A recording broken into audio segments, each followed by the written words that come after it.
trolling Senator Elizabeth Warren as a snake, and in post after post, labeling Mayor Pete Buttigieg a rat. Two victims of this tell CNN they were so afraid of the online attacks they faced, they don't even want us to describe the circumstances for fear it would start up again. They both just questioned the politics of Bernie Sanders in a public setting, and their personal lives were exposed and attacked. Well, just what Nick said, I think that's right. I mean, there is no Democratic establishment anymore. There's not even a Democratic Party anymore. The Democratic Party is a meaningless notion that the party, like the Republican Party, has been hollowed out and privatized to a large extent. There are Democratic elites, and so when we're talking about the Democratic establishment, we're really talking about a number of a bunch of people that Nick also knows well, which really means Democratic donors. This is the most important election in the history of our country. This election is the most important in the modern history of this country. The election in 2020, without hyperbole, is going to be the most important election this country has undergone in over 100 years. Not a joke. This November's elections are more important than any I can remember in my lifetime, and that includes when I was on the ballot. There are just 8 days left in what is the most important election of our lifetime. Where did you guys come to a conclusion about why Clinton had such a hard time just owning that she did something wrong with the email server? You know, I know that Russia and other forces would love us to have a debate. This is exactly what they want. They want us to have a debate about the internal structure of Hillary's campaign, what's true, what's not true. And I'm just not going to play that. I'm sorry. Yes, we came, we saw, we died.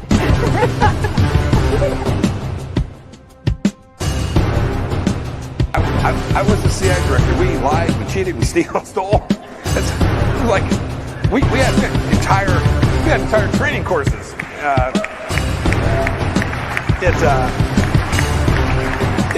It reminds you of the glory of the American experiment.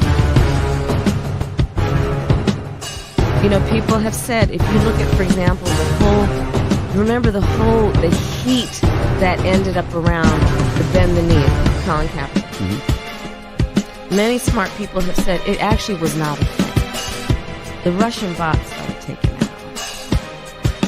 Really? Yes. But I saw my mom. My mom is the strongest woman I know. She should this be is running. Not about.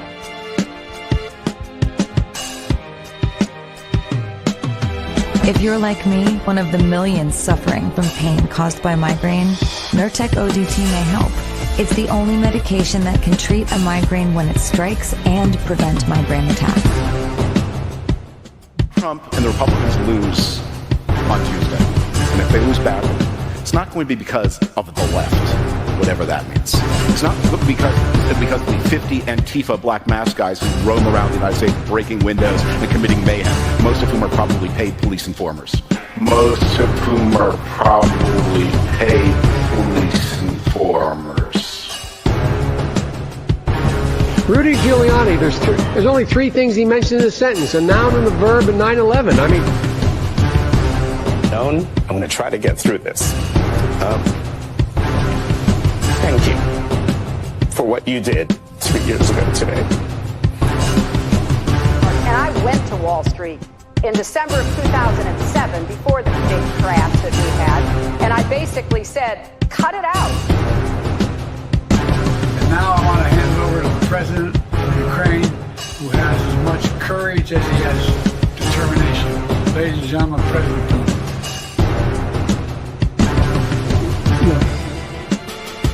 If we finally beat Medicare. Thank you, President. This version of Biden, intellectually, analytically, is the best Biden ever. He is sharp, intensely probing, and detail-oriented and focused. They're eating the dogs, the people that came in. They're eating the cats. They're eating the pets of the people that live there. And this is what's happening in our country. I can't do it. We'll do it live. Okay. No. We'll do it live. Fuck it. Do it live. I'll write it and we'll do it live. And thing sucks. In 5, 4, 3.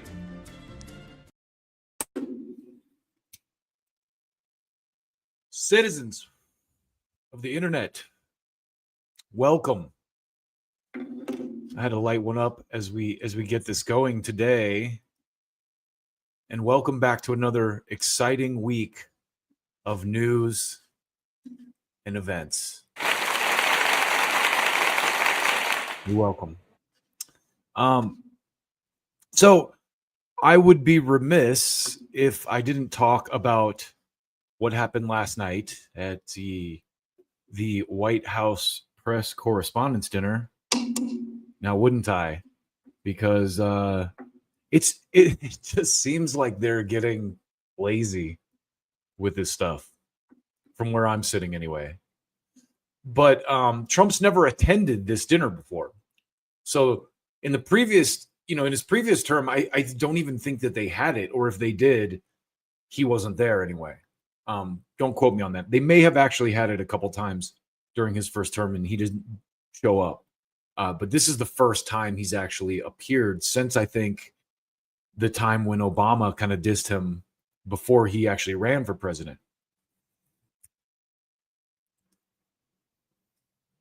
But as we know, this term is different. Trump has, in fact, morphed into a neocon Don, we'll call him. Neocon Don.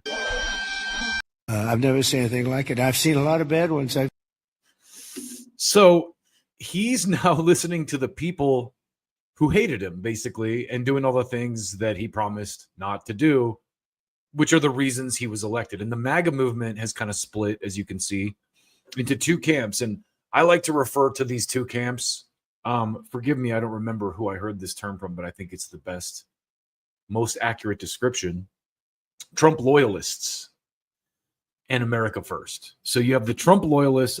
A lot of people would say that MAGA is dead, but MAGA was really just a clever slogan for put America first. And the America First movement has been around for ages, probably since the Pat Buchanan era. But the Trump loyalists, obviously, right now anyway, are people like Laura Loomer, Mark Levin, Lindsey Graham, Ted Cruz, the people, well, and the Mark Levins and the Laura Loomers, let's be honest, the only reason they have to live is their proximity to power. They don't have any other deeper meaning in life. Now that they're close to the president, that's their reason to live. Their lives are so meaningless on its own. Each of their lives is so meaningless on its own that all they really have to live for is that Trump likes them, because they're sycophants who will never criticize anything he does.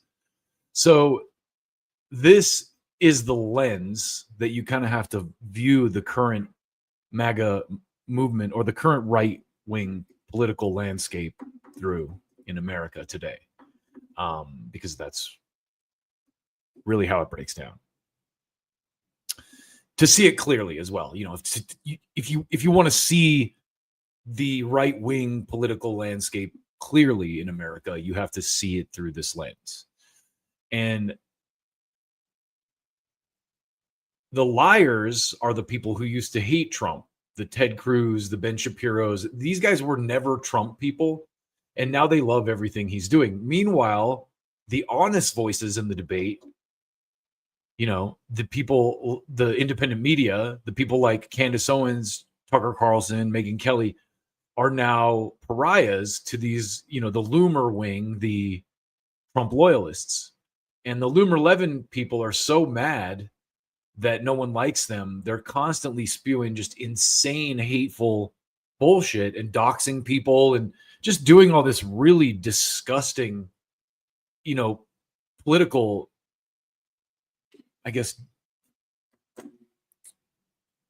I got caught on a word in a word salad there, but they're just doing ridiculous things, very hateful, overly emotional moves. They're making very overly emotional kind of maneuvers. But it's clear to see that they figured by simply hitching their wagons to Trump after he won the election, they would by proxy get all the people that voted for Trump as an audience. But those people voted for Trump hoping he would not start any new wars, not, spend more money at home, do all the things he claimed he would do. But sadly, for Laura Loomer and the Mark Levin types, those people are mad at Trump because he's not delivering on what they thought what they voted for him for.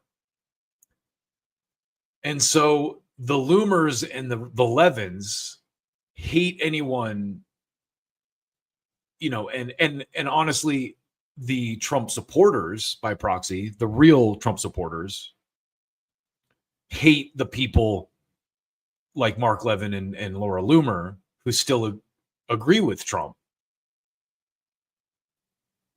and pretend like he's doing a great job.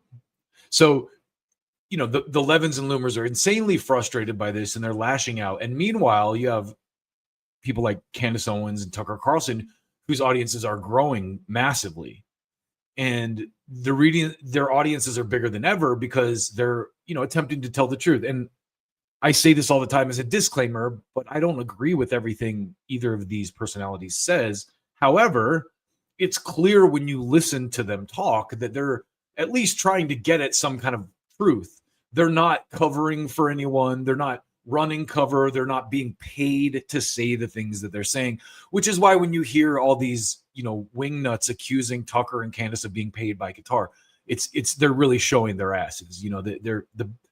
I said the other day, accusing someone else of all the things that you're doing, all the terrible things that you're doing is the most Israeli thing ever. Like that's literally their playbook from day one. Like, oh, you must be doing terror on people. Yeah, that you guys are doing that actually. You must be secretly funding terror groups. Oh, okay, that's what you guys, so you get the idea. So Tucker and Candace have audiences that are bigger than ever because they're attempting to tell the truth. And then you have on the other side, the Democrats. Oh, the sweet Democrats. Those sweet Democrats.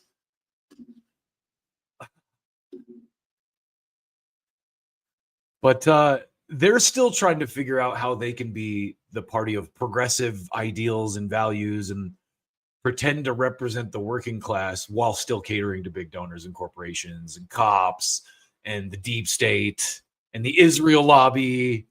And Trump bad has been their campaign slogan for the past 10 years, but now it's starting to look like they were right about that to a lot of people. I mean, the political dialogue is very nuanced, but to the normies who are looking at the situation now, who may have, may just dabble in politics and not understand the different levels of propaganda and misinformation and fakeness that are going on, you could look at the Trump presidency so far and go, wow, the Democrats were right. Next time I'm voting for the Democrats. And so they're in a position where they can finally win by doing absolutely nothing at all, except continue being the same pile of clown shit that they've always been, which is depressing because I don't think that as much as I don't want the Republicans to continue to hold power, I don't want the Democrats to win either. And I really, really hope that people will consider third parties because the Democrats are just as bad as the GOP with better decorum. And we're going to get a lot deeper into that very soon. But let's start with the hottest news item of the moment, which is the White House Correspondents' Dinner shooting. Let me just make absolutely sure that my mic is functional. Okay. Yeah. Sometimes my mic trips out and I'll get like the mic on my computer instead, and then it sounds all echoey, and I hate that. I absolutely want the broadcast to have quality sound. So please hit me in the comments if you ever notice that my mic is off. Anyway, let's talk about the last night's PSYOP. Shooting attempt at the White House correspondent. Gone to a lot of hurricanes, a lot of tornadoes. I've never seen anything like this. So my thumbnail here, I think, sums it up well. And I also have to be honest, these completely fake, sloppily executed assassination attempt pushed me over the edge, because now, after last night, I totally believe 100% that the Butler thing was staged, because it's very suspicious that they didn't open up some kind of an inquiry into it when Trump won. But now with all these kind of fake slopaganda events, and I'm going to use that word a lot. We'll talk about it a little bit more, but it's not my word. I did not come up with it. I believe Josie, the redheaded libertarian, retweeted someone who used it, and she said, "I wish that I had come up with this word," to which I agreed. But it's just such an accurate word to describe the Trump administration kind of media efforts over the past year. Not even a year of his administration yet. Slopaganda. And last night's event was so bad, and we're going to go through it point by point, that it just made me go, okay, now I really believe all this other shit that they were doing was completely fake. Like the Butler shooting and the Charlie Kirk investigation and, you name it, all the UAP stuff, UFO stuff that's coming out now. It just... This was so bad. I went, okay, these people really are just terrible at what they do, and I need to just, acknowledge that and accept it.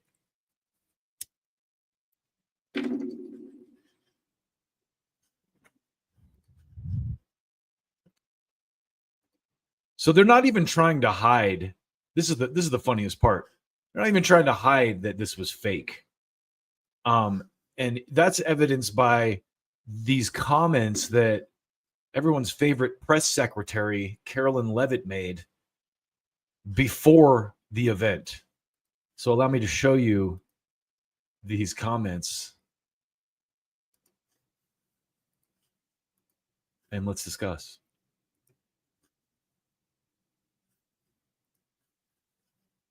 He is ready to rumble, is he not? He is ready to rumble. Uh-huh. I will tell you, this speech tonight will be classic Donald J. Trump. It'll be funny. It'll be entertaining. There will be some shots fired tonight in the room. So everyone should tune in. It's going to be really great. I'm looking forward to hearing it. I love it all. And you wrote most of it, you said. Shots fired tonight in the room. In true Donald Trump fashion, really great. I'm looking forward to hearing it. I love it all. And you wrote most of it, you said. In the room. So every meeting, there will be some shots fired tonight in the room. So everyone should tune in. It's shots fired tonight in the room. So you got to love that right out the gate. Right out the gate, they're just...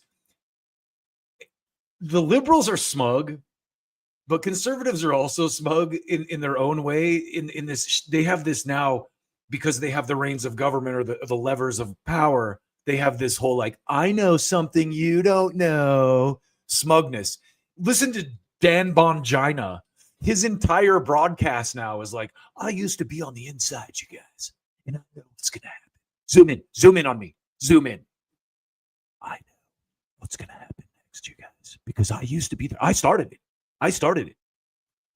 So that's the level of smugness that the conservatives have. Now they're like, I know some shit, guys. Just trust the plan. But the next piece of evidence that this whole thing was a staged psyop was that no one in the crowd looks remotely bothered by what's going on. Everyone is kind of just sitting there, like, on their phones. And so watch this. This is Kash Patel during the shooting. This is from everyone's favorite socialist, Ryan Knight. Kash Patel sitting calmly at the table, not breaking a sweat during the shooting. He knows this shit was staged to boost President Trump's sinking approval ratings and secure his new ballroom.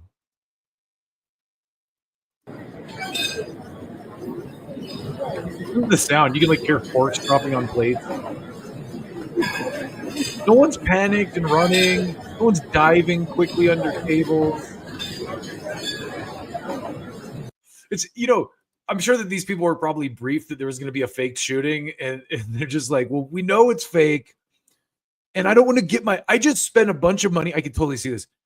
You guys, I just spent so much money on this dress. There's no way I'm diving under a table to make this shooting look real for you guys, because I spent $3,000 on this dress for this party, and I'm not going to go and get that dirty just for your fake psyop, guys. Okay, so I'm just going to kind of comfortably look around, unless you're Mossad asset / ABC reporter Olivia Reingold. Now, I gotta say, this is admittedly kind of hot, but she's a honeypot. What do you expect? This is how they do it.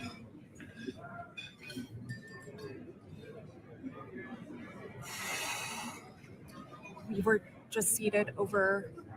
I'm seated near one of the doors, and she looks legitimately scared, doesn't she? Zach! You can feel the fear just emanating from this woman right now. People are shouting USA now. I don't know. I just heard like 4 huge knocks by this door. Everyone. Look at how indifferent these people are to a shooting that just occurred. Safe now, but now, admittedly, the whole dress strap thing, that's pretty hot. That's very Mossad honey trap move of you there, Olivia. I'll give you some credit for that. Terrifying. A few ground shaking knocks by my seat at White House Correspondents' Dinner. Unclear if shooting. I am okay. We are trying to exit now. I've never seen anything like it. I've seen. Well, then you have footage like this that I'm going to show you right now that actually shows you Trump reacting and how his body language looks during an event that he's not aware whether or not the shooting is scripted or not. So watch this.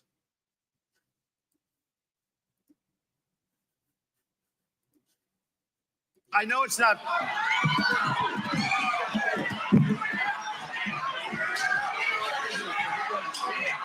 I know it's not.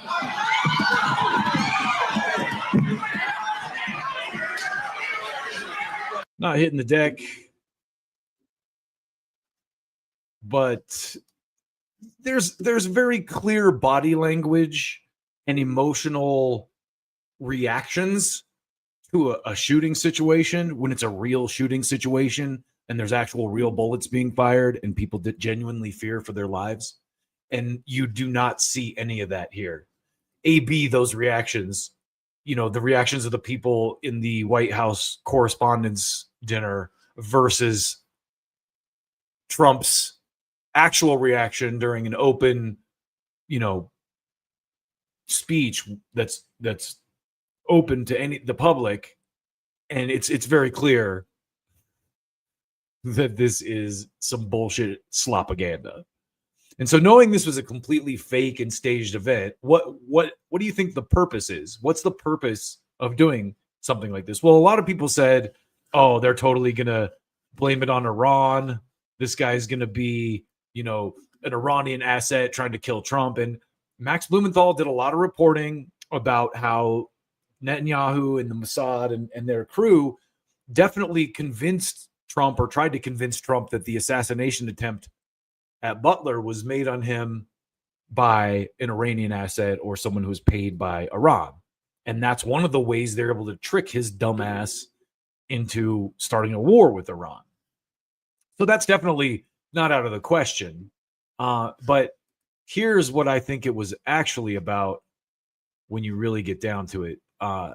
Matt Royer here laid this out, and he basically says Ashley St. Clair confirmed that the White House runs these group chats or these and tells these accounts what to post. Within minutes of shots fired tonight, before there was any news of casualties and before the president said this exact talking point, this was the chat in real time. And here's a closer up look at some of that. Here's Andrew Colvett, everyone's favorite TPUSA employee. This is why President Trump needs to build the White House ballroom. Honestly, what's the difference between having a White House ballroom and this? I don't know where it was. Was it held at the Kennedy Center? I'm not sure exactly where it was held, but this is why we need Trump's ballroom. Tonight's one more reason that we need Trump's ballroom. So you see all these people making, here's another slide full of them. Meghan McCain. Oh, everyone's favorite trust fund baby. Everyone's favorite Nepo baby, Meghan McCain. I don't want to hear one more fucking criticism of Trump's new ballroom. I love how conservatives are now saying the F word and shit and stuff in their political speech to sound like, more authentic and blue collar.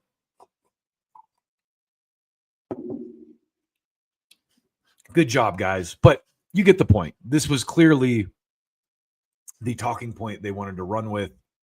And I haven't heard the follow-ups yet on, who the shooter was and all this, but the talking point is clear. This is what the White House influencers were passed, manufactured. It's interesting, the irony, too, because these manufactured prefab news events, it's ironic that Trump, the guy who made a thing out of calling out the fake news, is now basically manufacturing bullshit for the fake news to report on. So fake news and fake subject matter, goy slop to the extreme. The word on the thumbnail is slopaganda. I didn't come up with it, but it's fucking brilliant, whoever did. So here's a clip from Fox News after the event that I thought was pretty hilarious. And props to my boy. No, wrong stage item there. Right as the dinner was starting. So listen to this. This is a woman talking about before the event. I want to just quickly tell you, I was sitting next to Caroline Leavitt, Aisha the press secretary's husband. He was one of our guests. He was seated right next to me, and right as the dinner was starting, the national anthem happened, and then he kind of leaned over and said, I watched you on TV. You do a great job. You need to be very safe. And he was very serious when he said that to me. And he kind of looked around the room and he said, there are some.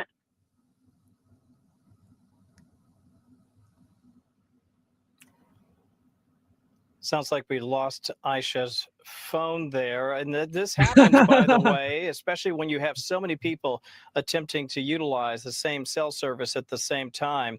I did want to add this while we had a moment. I was just reading. There was absolutely zero static, no interruption to the signal. Looks like we lost Aisha's phone there as she was about to tell us something that's a little bit damaging to our public narrative that Carolyn Leavitt's husband told her before the event. Might you have any grape upon? So there's also reports that the shooter, which we all know was fake. However, I have to say that due to all the, I have to say this up front because of all the AI misinformation and stuff that gets spread. This part is alleged. Okay. So actually, before we move on to this, though, I want to. This account actually has some other interesting stuff posted here. So he's kind of showing you that President Trump demanding that his new ballroom now be built after the shooting tonight at the White House Correspondents' Dinner, which he says is an unsecured building. Larger room, and it's a particularly secure building. And I didn't want to say this, but this is why we have to have all of the. He didn't want to say this. Attributes of what we're planning at the White House. It's actually a larger room, and it's much more secure. It's drone proof. It's bulletproof glass. We need the ballroom. That's why Secret Service. That's why the military are demanding it. So yeah, that it looks like that might have been the rationale behind the fake shooting. We will time will tell. However, moving on to this alleged piece of information, very alleged. Jake Schulz shared this tweet about the alleged shooter and the brand that he was endorsing on his shirt. So let's take a look at this together. Every single time, shooter Cole Allen seen here in an Instagram post wearing an IDF sweatshirt before his profile was removed. Very interesting. So you kind of see that logo right here. And this guy, this kosher guy, can't wait to see your fake news AI slop sharing account get nuked too. To which I said, I'll sue you is definitely not a stereotype associated with a weak, limp-wristed people of a certain demographic. Anyway, here is this guy called up Grok. Grok, is this true? Or I took a screenshot of someone calling up Grok. Yes, multiple outlets and reporters, including Fox News, Carol Markowitz, have identified the suspect in custody as 31-year-old Cole Thomas Allen from Torrance, California. Authorities confirmed a mail from California. Trump shared photos of the apprehension at the Washington Hilton. One officer wounded, but is expected to recover. No guests were hurt. The IDF sweatshirt images are now deleted from Instagram. So definitely not a psyop. Definitely not something designed to, make you feel a certain way about a certain thing. And finally, to close this out, here's social media's favorite news guy, James Lee, kind of summarizing the event for us here. Let me maximize that and start it over. I'm sorry, but none of this seems real, at all. You've probably heard by now, a suspect armed with knives and guns tried to storm the White House Correspondents' Dinner tonight. The guy's name was Cole Allen, and he was very quickly neutralized by security. But then people online started to do a little bit of noticing. Pause to read. Yeah, I don't know about you, but it's starting to look like one big show. Beginning with what Caroline Levitt said right before the start of the event. It'll be funny. It'll be entertaining. There will be some shots fired tonight in the room. This, by the way, is Trump's first time attending the White House Correspondents' Dinner as president, and CNN ran this article a few hours before saying to expect the unexpected. Within an hour of the incident, Trump tweets out a video of the shooter running through the event. Even though still, for some reason, we can't get any moving pictures of Tyler Robinson. Then it turns out the shooter, Cole Allen, worked at NASA's Jet Propulsion Laboratory. Very interesting timing given all the UFO stories, so cue the conspiracy theorists on this one. And then there were the reactions, starting with Erica Kirk being Erica Kirk. I just want to go find I have to say, she looks very upset. She's so fake. Way more upset than I just want to go home. I was watching, I think it was Lionel and Jimmy talking about her the other day. Lionel, and he made a great point about how most people, when they're crying, sniffle, like their nasal passages plug up because they're actually crying. But she's just like using mentholatum or something on a napkin to make tears come out of her eyes. So she's never got like stuffed up voice or anything. Anyway, let me finish.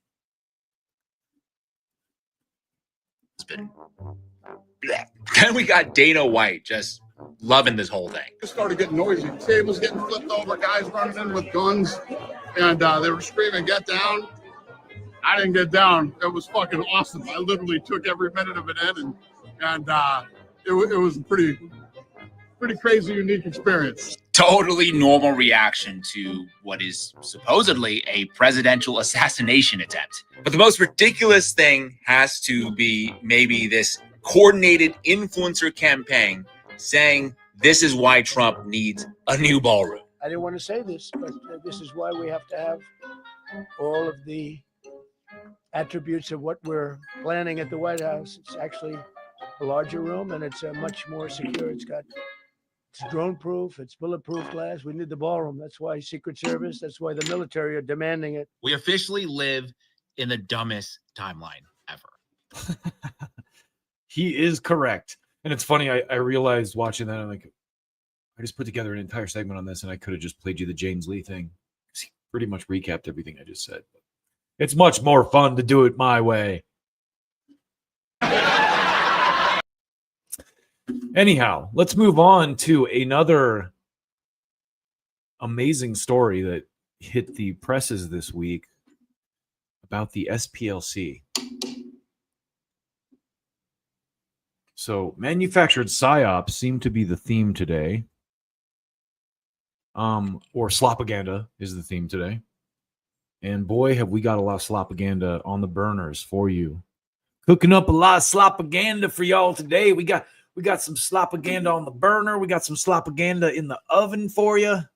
We got some slopaganda all over the place. I've never seen anything like it. I've seen a lot of bad ones. So, let's talk about the SPLC and by proxy the ADL and by proxy USAID. It wasn't until the past few years that I realized what the SPLC was. And if you don't know, it stands for the Southern Poverty Law Center. And how awful it is. And that has been proven a reality now beyond a doubt. And look, it's Kash Patel's FBI that kind of broke this story. And he's a pile of clown shit, and so is his FBI. But the broken clock thing applies here, because this is something that needed to be exposed. And it's interesting to me that this was allowed to come out, but they're obfuscating on the January 6th pipe bomber thing, which I'm not going to get into full detail right now, but clearly, the reporter guy from The Blaze found the actual suspect through gate technology, and they matched her shoes, all this stuff. And then as soon as that report ran, the feds put out, oh, we've got a suspect, and it's some autistic black guy who was clearly had nothing to do with it and is clearly not the guy on the tape. So let us start today with this kind of, and New York Post kind of breaking of the story about the SPLC. And, of course, the absolutely flawless and trustworthy New York Post would always never mislead us. But let's take that information from the source, and with the full knowledge that the source, might not be the best source. So 8 hate group leaders, including KKK, Imperial Wizard, and neo-Nazi, got $8 million from the SPLC as part of informant scheme, DOJ says. Read today's cover. So the way that they justify these payments to these people is they're informants.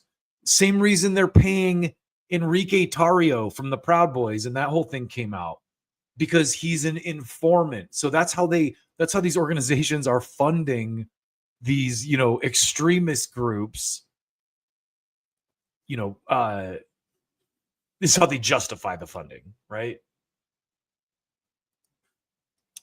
So the New York Post says Southern Poverty Law Center is accused of funneling millions of dollars to at least 8 leaders and members of hate groups, including Ku Klux Klan, Imperial Wizard, and a fundraiser for a neo-Nazi group to act as informants, which one nonprofit leader likened to paying an arsonist to help put out a fire. The Alabama-based nonprofit was charged by the Department of Justice with wire fraud, bank fraud, and money laundering conspiracy on Tuesday for allegedly hiding from donors the fact that it doled out more than $3 million over the course of nearly a decade to field sources tasked with infiltrating violent extremist groups. Acting Attorney General Todd Blanche told FBI Director Kash Patel announced Wednesday.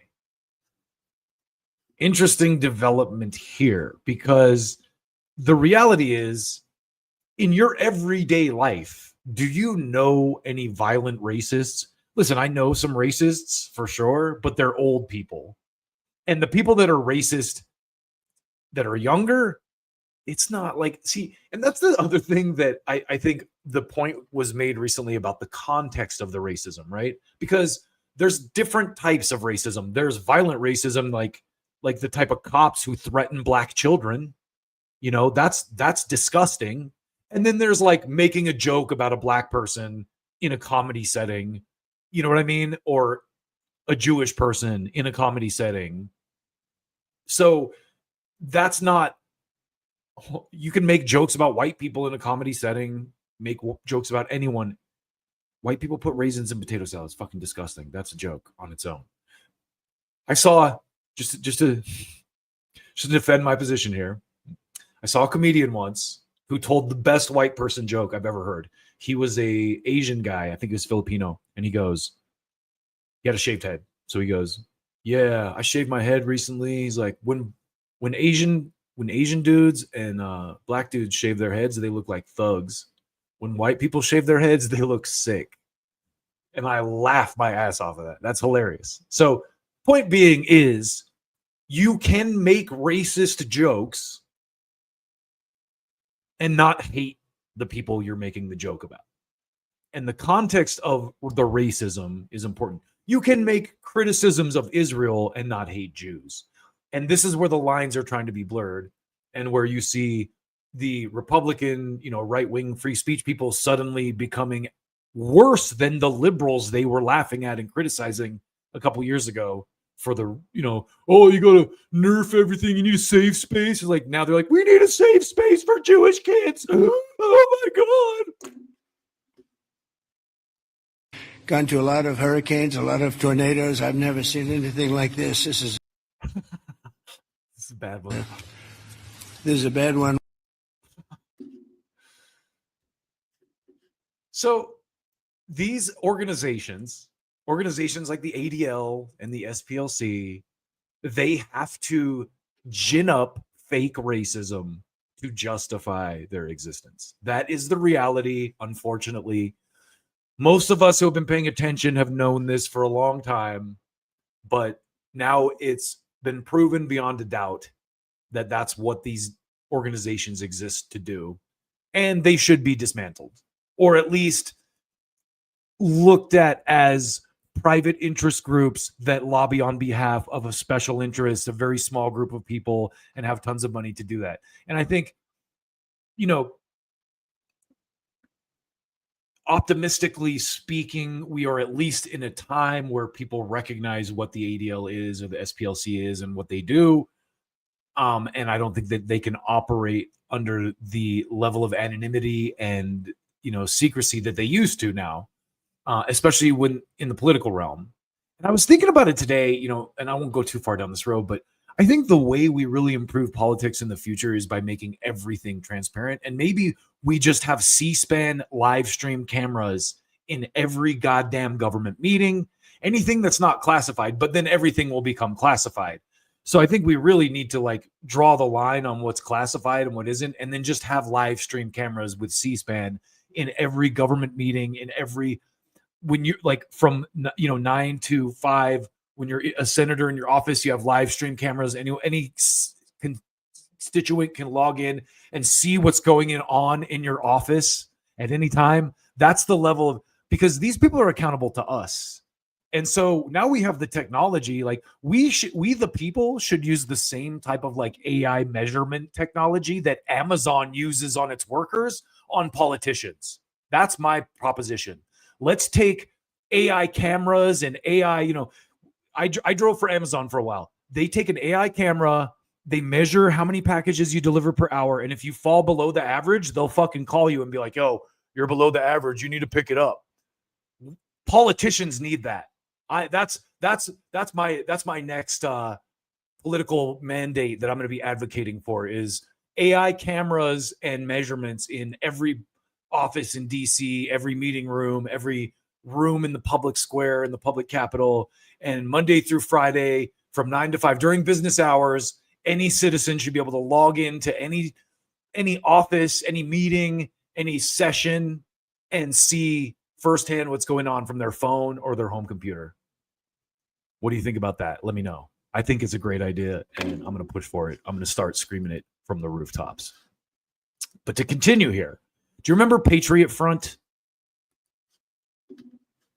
This is Patriot Front, and this is what the George Washington Institute on Racism, or whatever this is called, George Washington University, says. Patriot Front is a white nationalist organization founded, okay, right there is a red flag. Founded in 2017. Patriot Front was founded in 2017, right after you know who won the election. That's not suspicious or anything, is it? I've never seen anything like it.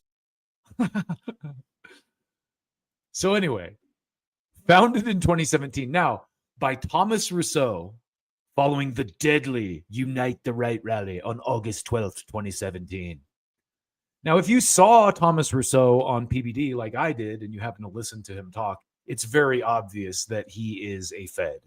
He is a guy who was put out into the debate to make people with criticisms of Zionism or, valid criticisms look like racists.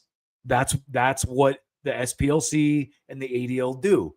They make people with valid arguments look like extremists. And that's exactly what this guy was put out there to do. And the more I look at this, the more I go, wow. And of course, now we know the SPLC and these types of organizations were funneling money, taxpayer money through USAID to these types of organizations to justify their own fucking existence. Seen a lot of bad ones. I've gone to a lot of hurricanes, a lot of tornadoes. I've never seen anything like this. This is a bad one. So I want to show you right now Benny Johnson. And this gets me into an interesting this gets us to an interesting place here with the dialogue around this particular topic, because this is everyone's favorite journalist, Christopher Cuomo. Why are these MAGA people so determined to pretend that we don't have white nationalist hate groups in this country? Well, Chris, if you do some reading, bud, when you're done lifting weights and shouting about ivermectin, you might learn that these hate groups are largely funded by and created by fake organizations and USAID money. But let's listen to what Benny has to say right here. For something, Laura. I want to call for something, Laura, and I think it's really critically important. It's one thing to do the charges and the indictments. What the Trump administration must truly do to shut this down, this corporate scale fraud down, is to eliminate the tax exempt status. That's how they're able to funnel these donations in. That's how people are able to get write-offs. You must cut off the head of the snake, and that's the tax exempt status. Make them pay by eliminating that, and then no one will donate again. I want to call for something. I'm sure that Benny here holds that same degree of accountability to groups like the ADL and AIPAC as well, right? Because this is where it gets good. I happen to reply here, and I said, why didn't any journalists ever unmask the Proud Boys who constantly marched in masks and sunglasses? And I admittedly made the mistake. It wasn't the Proud Boys that marched in masks and sunglasses. It was Patriot Front. So I misspoke there, but the point stands. Spoiler alert, they're feds. The Proud Boys were feds, just like those masked Nazis that marched around with Fed clothes and Fed haircuts. Our real danger is the Epstein class of wealthy sociopathic criminals that are working with the supremacy state of Jewish supremacist state of Israel. Well said, my friend. So I got a lot of attacks, though, from DNC bots. You don't even know what the Proud Boys are, dumbass. You're talking about Patriot Front. Patriot Front is obviously a bunch of gay libs dressed up as what they believe white nationalists are. Bunch of DNC bot accounts calling me names for pointing out that Proud Boys are fed. So this guy is actually making a valid point, too. I was wrong about Patriot Front. I will admit that. I should probably reply to this thread and let him know that I was wrong about that. I won't do it right now, but I will do that. But the point he's making here has some truth to it.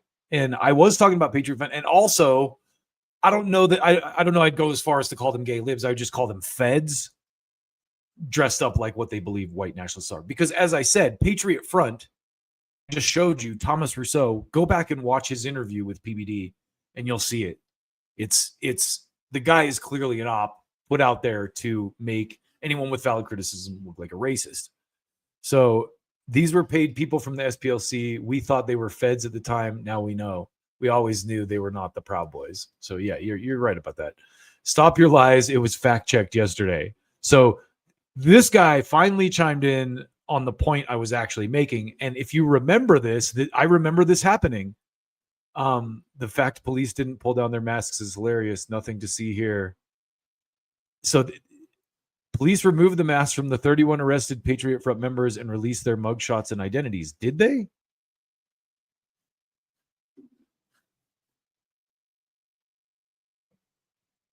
Why isn't that link on there?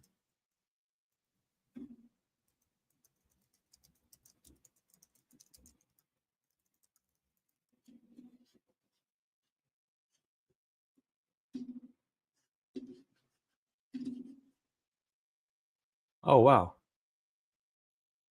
They did release mugshots of these people. Apparently. And again, maybe they did. They should have unmasked them at the event, because this is what they do. They go, oh, you're so wrong about this. We actually did this. Yeah, after they went through and safely chose a bunch of fucking, patsies that they could put their faces out. Because I guarantee you, if they pulled the faces down here and the internet got to work going, oh, what's this guy's name? Well, we use like some facial recognition technology and we found it's this guy. It would be a lot more. It's very suspicious that at the time of arrest, have you ever been wearing a mask? So just imagine this for me as I make my case here. Imagine you're arrested by a cop wearing a ski mask. When the cop cuffs you, is he going to haul you in still wearing that ski mask? Absolutely not. He's going to unmask you right then and there. So the idea that they let these guys stay in their masks and then later put out their mugshots alone is suspicious. And I don't buy it. I really don't. Because Idaho also has other white supremacy groups, and it's very easy to just collect a bunch from police files and go like, oh, these guys are all the dudes we arrested now. See, we did it. So I don't buy that shit. Anyway, let's keep moving here, because this is, again, what Patriot Front was put together for.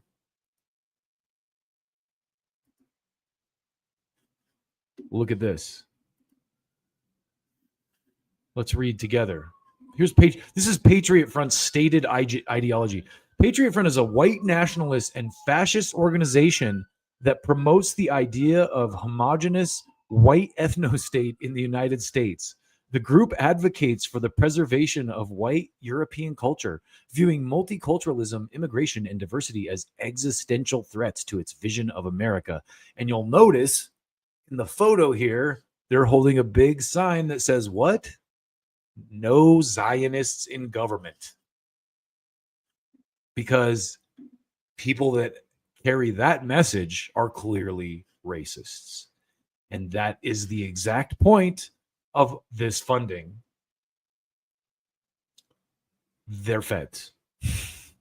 And that's all that matters. It doesn't matter, when people are trying to own me in the comments on them releasing the mugshots, right? It doesn't matter who the people are or what the mugshots are or whatever. What matters is this is a manufactured organization funded by federal money to make you think there's a giant problem with racism, which there is not. Are there racists out there? Sure. But again, like I said, it's embarrassing to be racist today, especially for my generation and down. Like, you don't go marching around like, oh, fucking hate, whatever. Like, people will smack. People like me will backhand you. If you come in to a restaurant and just start harassing a black person or a Jewish person or a Mexican or something randomly, you'll catch a backhand from someone like me. And so it's this idea that there's this like current of racism out there. And this also works to the Democrats' advantage when it comes to election losses, because they don't have to self-reflect. They can just go, oh, well, America's racist and we picked a person of color as our candidate and Americans are just racist. That's why they didn't vote for him. It's like, ignoring the fact that Barack Hussein Obama was president for 8 years and was voted by overwhelming majorities of white people both times. So unfortunately for liberals and conservatives, they're both guilty of using this technique when they have the reins of government. And unfortunately for the Zionists, the ADL and the SPLC are basically identical organizations. And I'm going to show you this proof before I tell you a little story. But check this out. This is a tweet from Bad Hombre. And he says, incredible, USAID was funding the SPLC through an organization called the Tide Center, based in San Francisco. Now, the Tide Center, I've covered this before, I believe is funded by Soros or something like that. But this is what they used to say that colleges or certain organizations are funding anti-Semitism, because the Tides Foundation, people give money to the Tides Foundation, USAID does, and then private donors do. And then the Tide Foundation gives that money to organizations like Jewish Voice for Peace. So then, if Bill Gates donated to the Tides Foundation, the enemies of Jewish Voice for Peace, the Zionists, can go out and say, Bill Gates, you're funding anti-Semitism.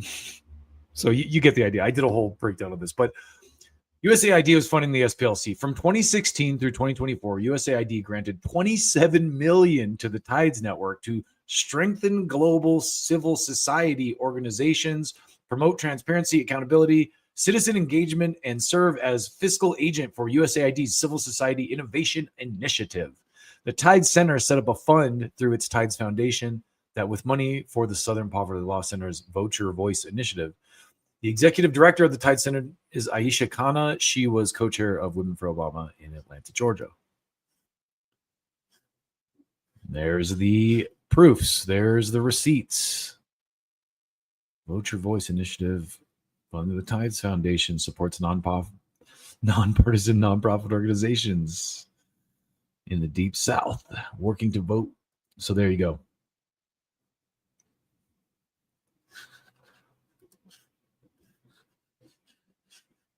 And so this is where things get good.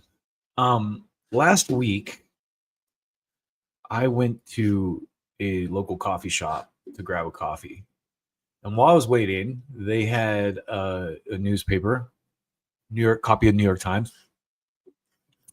And so I said, you know what? I'm sitting here for a minute. I'm going to kind of flip through the New York Times. So I start kind of flipping through, and one of these headlines catches my attention about USAID. In the article, it's basically a sympathy piece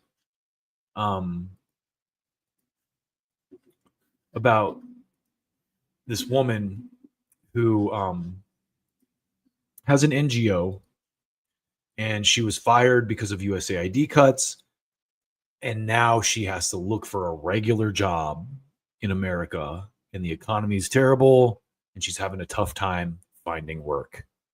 Cry me a fucking river, lady. Welcome to Uber driving. So it's a sympathy piece for this woman who works for an NGO and was making hundreds of thousands of dollars to do probably next to nothing. And now she has to look for a real job. Oh, you poor lady. You poor thing. Cry me a river. I was looking for a good sound effect there, but I don't have one. Anyway, this is USAID lady here. And full disclosure, would smash. She's got that like mature, voluptuous thing going on. But Cheryl Cowan, 57, sorry, I'm such a gigantic pervert, was making $272,000 a year as senior VP at USAID funded nonprofit when she was let go at the end of March 2025. Last month, she had an online interview for a $19 an hour job managing a Penzeys Spices store in Falls Church, Virginia. I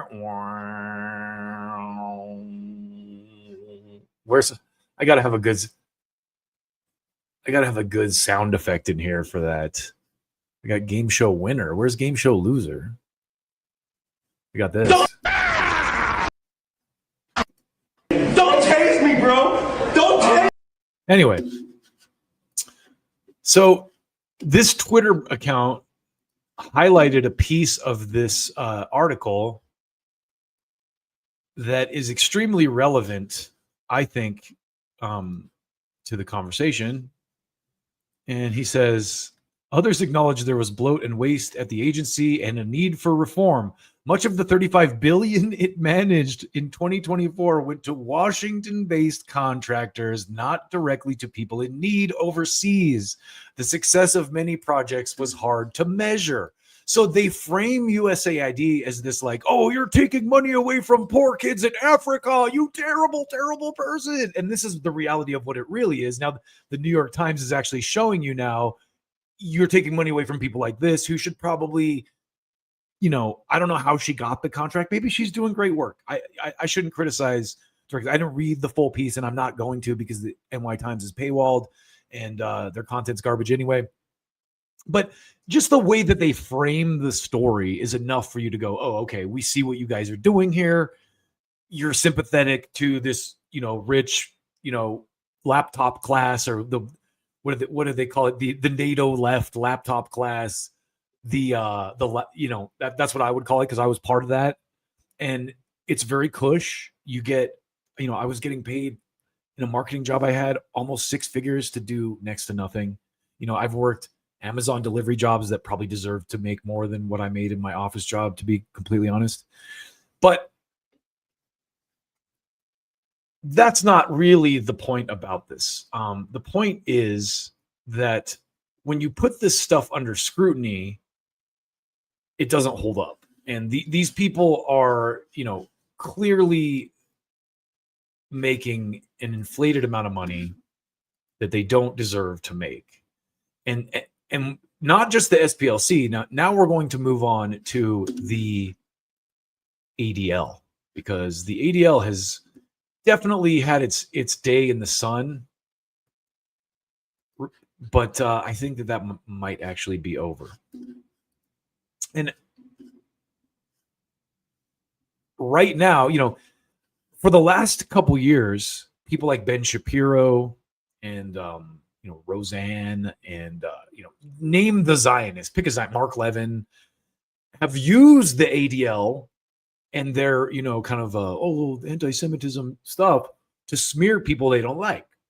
But now that this stuff is coming out about the nature of USAID and the SPLC and how these NGOs get their money, of course, the right is trying to frame it, oh, that's a leftist organization. The ADL is totally like a leftist thing. Well, listen, it's not totally Republican either, because there's definitely Democrats that cite the ADL and use it as a means to smear people too. But history is not with the people that are calling it a leftist organization, because the ADL was doing the exact same stuff for, you know, I said Ben Shapiro and these guys. They have to make anti-Semitism look like it's rampant, just like, you know, the SPLC has to make white supremacy look like it's rampant in order to justify their existence. So that's what they do.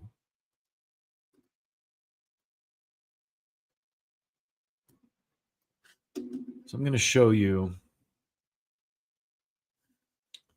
that the tide is turning.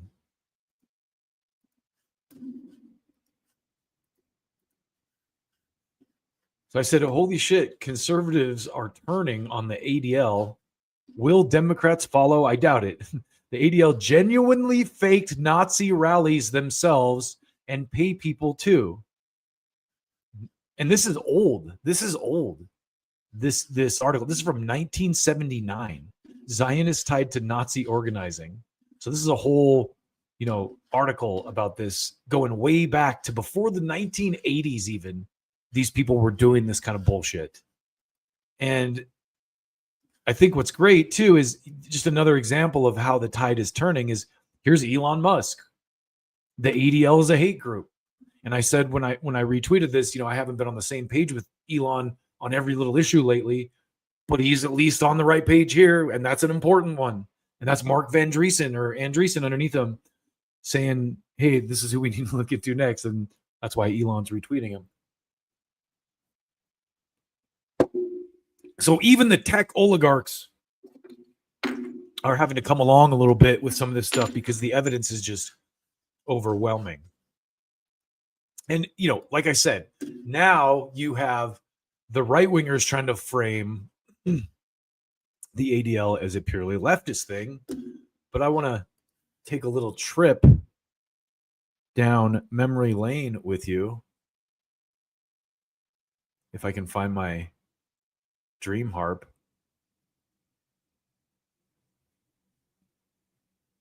And let's go back to January 15th of 2026 and listen to what your boy Jonathan Greenblatt of the ADL has to say right here, because ADL says it's helping people like Ted Cruz and Ben Shapiro to take down Tucker and Fuentes. Jonathan, can you comment on Nick Fuentes and what do you actually do that effectively can counter what he does? And what are your expectations of the government to be critical of a person that has that kind of platform? So for everyone's benefit, the question was, can I comment on Nick Fuentes and what he does? And what are you doing to counter him? And what's the government's role? By the way, his second name is Joseph, a good Jewish name. Nick Fuentes' second name is Joseph? Yes. Look, his last name is Fuentes. Nick Fuentes is a Hispanic person, okay?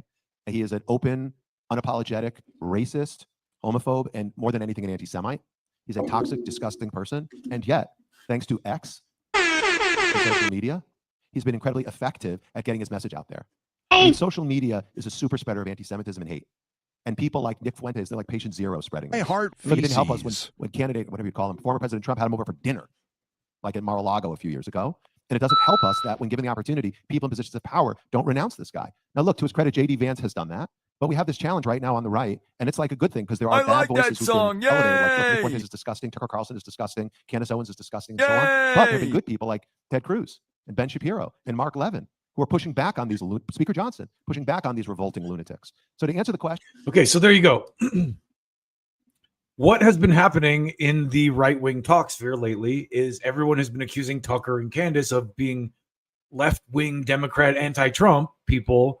And here you have Jonathan Greenblatt saying we need to help Ted Cruz and Ben Shapiro smear Tucker Carlson and Candace Owens, Nick Fuentes. I don't think he mentioned Candace Owens yet, as anti-Semites, because, you know, that's what we do here at the ADL.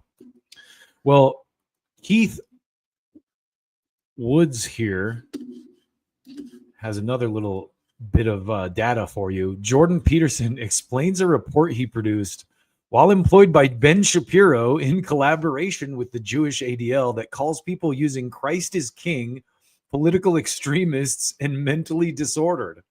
The very next sentence he warns about Pharisees is just too much. And you'll see, I copied my comment in here. Jack Posobiec hurried and deleted that tweet because now this is all starting to be looked at a lot more closely. And this is just hilarious because it shows the dynamic at play. You know, Keith here retweeted Jack and how he and Ben Shapiro were working and how Jordan and Ben were working directly with the ADL. And now that the ADL's exposed, they got to cover it up. And, you know, all these people loved and supported it as long as it was attacking Tucker Carlson in the name of Jewish supremacy. And now they're all trying to pretend that the ADL is not Jewish. So I'm going to show you this real quick. More of our boy Jonathan Greenblatt at work here. Let's adjust this up too.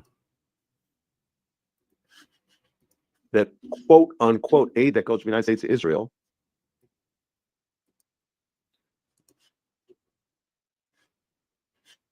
Whoops. I just screwed that up. My bad. Let me start that over. I accidentally unshared that.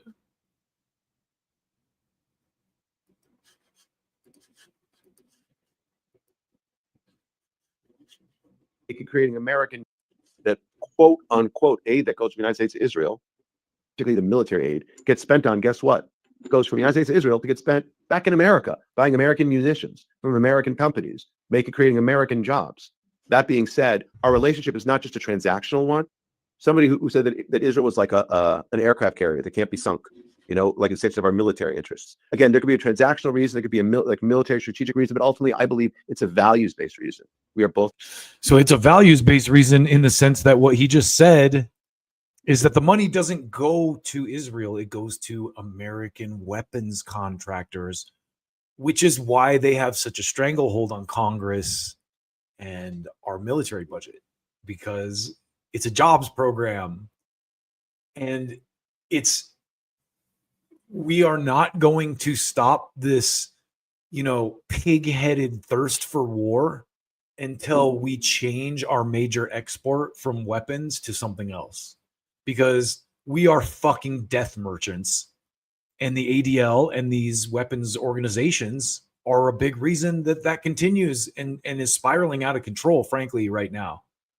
And so I just hope that everyone kind of recognizes now that all this left versus right shit is complete nonsense. And it's designed, when you see people like Tucker Carlson and Candace Owens and Megyn Kelly kind of like rightfully coming to their senses on this one issue and kind of maybe seeing a consensus on the left and right on this one issue, you understand that, like, look, I might disagree with Candace on the George Floyd thing, but she's right about so much other stuff that there's no need for me to just hate her and call her a right winger. We can have an honest debate. We can see eye to eye on certain things. And, when we agree, we work together. And when we don't, we debate and find a path, a compromise, and it's so clear now when you see the ADL and these people using the left versus right dynamic to continue to foment, this rift between Americans that's preventing us from, making the changes we need to make to continue to thrive and sustain as a country, So that said, we are going to move on to a little bit about MAGA and Trump loyalists. And I have to say, I think this is maybe one of the more emotional moments of the week for me.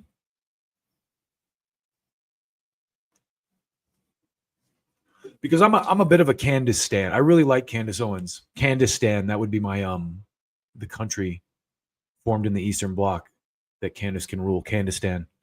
Anyway, I like Candace Owens because I like her her style. She's obviously a pretty woman, but I like her style. I like her snippiness. I like her I like her intellect. Her intellect is sexy. And that's not the only reason I like it, but it make that her kind of attitude and her kind of fierce commitment to the truth is what makes her attractive, I guess is what I'm saying, to set my pervy, over sexualized commentary aside.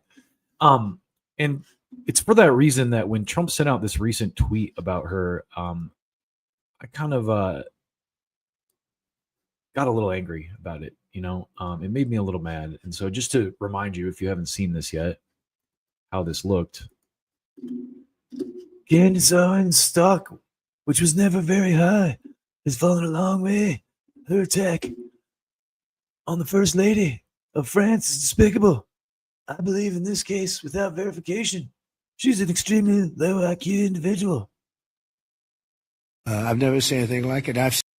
Anyway, and then this picture is just, it's very racist. Let's just call a spade, because that's not how Candace Owens looks, and it's clearly designed to paint her in the most ghetto light possible. And she's not that person to begin with. It's a trope against black people that gets used a lot, and it's fucking disgusting. So here's what Trump said a few years ago about Candace Owens, just to show you the contrast to when he wasn't upset. Candace Owens of Turning Point USA is having a big impact. So this is from May 9th of 2018, halfway through his first presidency. Candace Owens of Turning Point USA is having a big impact on politics in our country. She represents an ever-expanding group of very smart thinkers, and it is wonderful to watch her and hear the dialogue going on. So good for our country. Now, notice right here how he mentioned Turning Point USA. To me, that says a lot, because here's what that means to me. I'm going to take a little conspiracy theory sidebar with you here. I hope you're ready for this.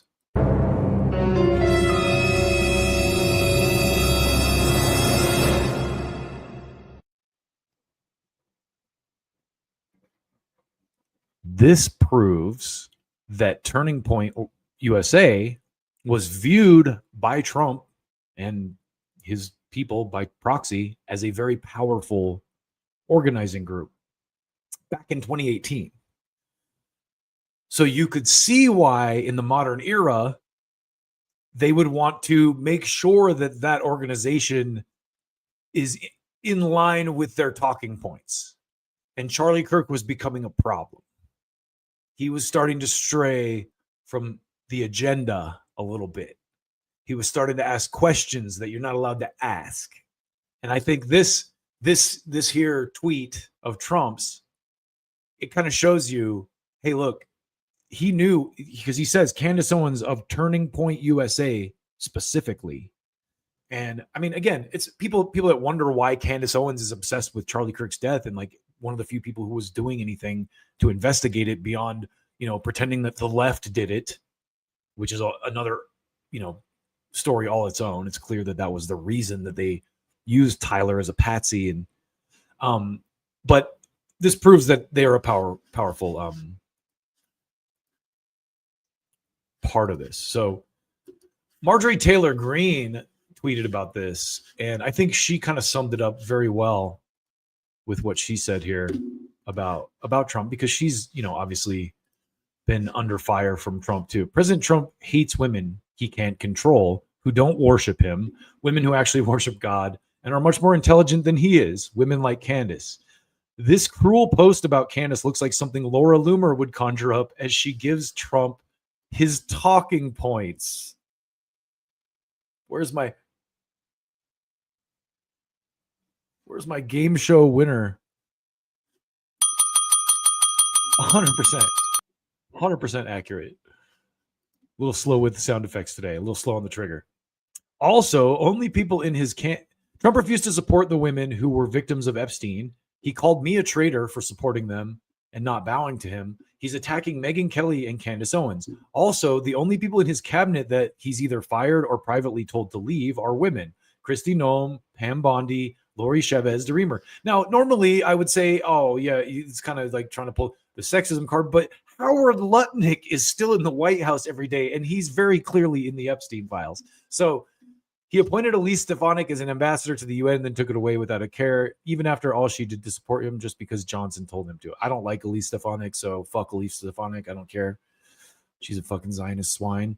No matter what you think about many of us women, as we are all different from each other, whether you like us or not, one thing is incredibly clear. Trump hates women. And posts like this one is going to turn the majority of women in America against him. Now, I think Marjorie's glossing over the whole racism part here. And maybe she has to because of her base. But yeah, it's not that Trump hates women. That's a racist post. But Trump just hates people that aren't sycophants to him, whether they're male or female or black or white. I don't even think it's a racism. I think the person who gave him the picture is probably racist, which is more than likely Laura Loomer. But that's a whole other, sidebar. But it's very clear to me that he's mad about their criticism of Israel and the Iran war and Charlie Kirk's murder and all that stuff. And, I'm admittedly kind of a simp for Candace. So this ended up kind of putting me on a little bit of a tangent. And since no one really read it, actually one person retweeted.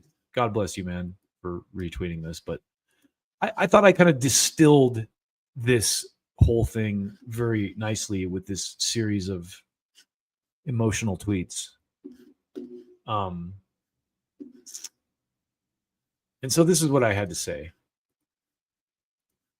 Trump and his little Smeagol's The people who want the precious, who are their proximity to power is important. Laura Loomer and Mark Levin are the purest and most ugly manifestation of what political power without any real values other than self-interest looks like. Unlike in business, you can't just throw money at political problems and solve them. You have to actually think things through and compromise. Trump can't do that. Laura and Mark are the ugliest manifestation of what proximity to power looks like. All they have to live for is being close to people like Trump who wield political power and using their closeness to lord over and put themselves above others. That's Laura Loomer's entire personality. Since everyone hates Trump and by proxy them now, they're fuming with anger and frustration. They sucked the powerful dick and didn't get any of the promised rewards. So I think that pretty much sums up the Laura Loomers and the Laura Loomers and the Mark Levins. And I'm going to back up kind of what Candace and Tucker. I'm going to use people on the left now to validate Tucker and Candace's positions, political positions, because it's not about, again, left or right. It's about having an honest and truthful opinion that's not bought and paid for, and just living your values and having clear values that don't change based on your cult. So, for example, Trump won because people don't want war. And he said, remember when he told Liz Cheney, how would she like it if guns were pointed at her and the fucking press lost their minds? What happened to that Trump? But anyway, let me shut up and get on with this. So anyway, left and right thing aside, people who live their values despite the blowback or the cult narratives that they are working with will hold the same views regardless of which political party is in power. And a person like that is George Galloway and also Norm Finkelstein. He's equally as critical of the Democrats as he is of the Republicans on this issue, because the man has principles and values that he sticks with. So listen to this. In my opinion, before I get to the analysis, that the main beneficiary of this whole Iran aggression, the main beneficiary, at least in this thing called the podcast world, is going to be Tucker Carlson. Because Tucker Carlson, again, giving credit where credit's due, he used his platform from the get-go, actually from a month before the get-go, when he had several meetings with Trump, to counsel against going to war with Iran. He said it was going to be a disaster. It was going to be a military debacle. However, why do I say it's lamentable, in my opinion? So there you go with Norm Finkelstein explaining why Tucker Carlson, and he kind of says he's the beneficiary. I don't think he's benefiting anything. He already had a massive audience, but I think now a lot of liberal people can see, now that he's off Fox News, their hated, specter of evil and their hated demon, that he has consistent principles, whether you agree with him on everything or not. And you have to respect people like that, whether you agree with them or not. So here is friend of the show, Nick Cruz, talking about Tucker as well. And Nick says, props to Tucker Carlson for saying this, because Tucker apologized for supporting Trump. He's one of the few people who has said, I feel guilty about this. And so Nick says, props to Tucker for saying this. Honestly, Trump supporters should feel tormented for a while. They have a lot to make up for. Now this motherfucker better not endorse JD Vance or some shit in 2028. And absolutely, Nick, you're absolutely right. Hopefully Tucker continues on the path he is and follows his values. But looking back, because you and I and everyone else who supported him, you wrote speeches for him, I campaigned for him. We're implicated in this for sure. Yes. It's not enough to say, well, I changed my mind, or like, oh, this is bad, I'm out. It's like, in very small ways, but in real ways, you and me and millions of people like us are the reason this is happening right now. Yes. So I do think it's like a moment to wrestle with our own consciences. We'll be tormented by it for a long time. I will be. And I want to say I'm sorry for misleading people. It was not intentional. That's all I'll say. But anyway, so there you go. Props to Tucker for doing that and just saying it out loud and saying it clearly like that. Because again, that's going to make some of the people that were on the fence mad at him, but it's also going to show people, it's going to bring him a lot of new audience. Just like with Candace Owens. Trump dissing Candace Owens like that is just going to make her even more powerful. It's like the Darth Vader or the Obi-Wan Kenobi story. If you strike me down, I will become more powerful than you could imagine. That's Candace Owens. And so you see this trend going back to what I said earlier of the, America First MAGA people criticizing Trump for not holding to the values they elected him for. And I can say with certainty, absolute certainty, this would not be happening if Kamala had won. Now, I can't say with certainty that the Iran war would be happening the way it was if Kamala had won. But I also think that the pig-headed aggression that the Trump administration is doing is going to force them to fall flat on their face. And it is probably, despite the violence and the death associated with it, maybe the best situation we could have, because Iran has already torched a bunch of our military bases and made us weaker in the region and kind of like made them have to reassess what they're doing.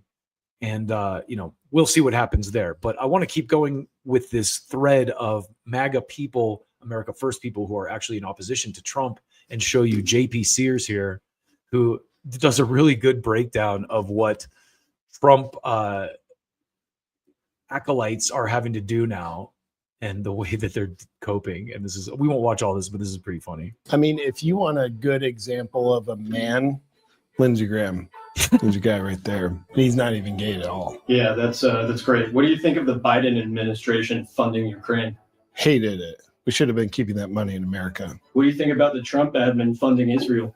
Love it. I think as American Christians, we should also be Jewish. What do you think about the FBI's narrative that JFK was killed by a lone gunman? Not likely. You can't trust those guys. What do you think about the FBI's narrative that Charlie Kirk was killed by a lone gunman? Well, that's what happened. You heard the FBI's report. They make me so mad. Can you believe all these idiot grifter conservatives out there betraying Trump? The woke Reich. That's what I call them.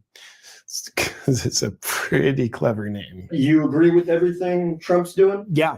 100%. That's what my critical thinking leads me to believe.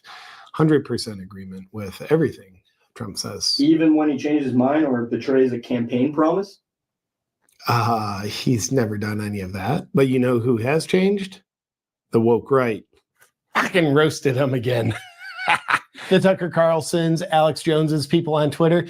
These people supported Trump for years. Then all of a sudden they betray the guy. Like, what is up with that? So as a Trump loyalist, you don't even think it's been you and Trump that's changed? No, I haven't changed my stance on anything. I've stayed true to my values, unlike these crazy nut jobs. Right. What do you think about Trump's campaign promise of no new wars? Loved it. And what do you think about being in a new war with Iran? That's great. I'll cut it. Do you know you're contradicting yourself? No, I'm not. Trump promised no new wars. Wars, plural.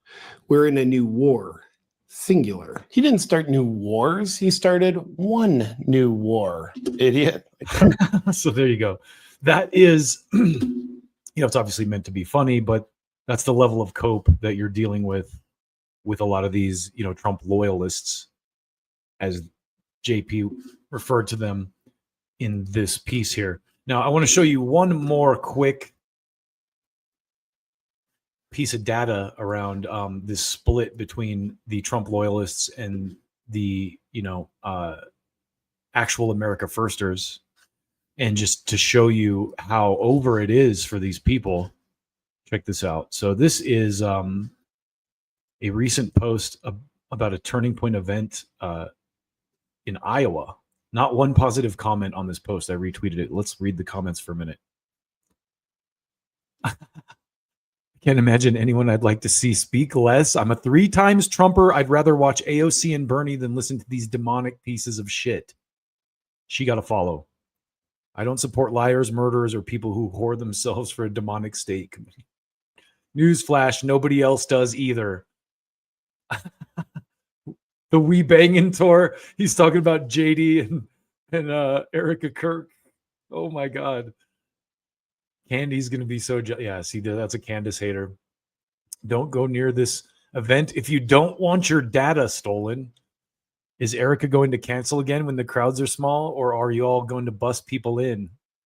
Why are our elected officials pushing this bullshit? Why are we paying them and their Secret Service and private jets to hype up an organization that is corrupt as fuck? The Emperor's New Diaper. I'll go if I can watch them change this. See, so this is how the right is reacting to Turning Point and their bullshit. Look at this. Pulling the mask. Vance then versus now. Never Trump guy. I'm never still dreaming about when.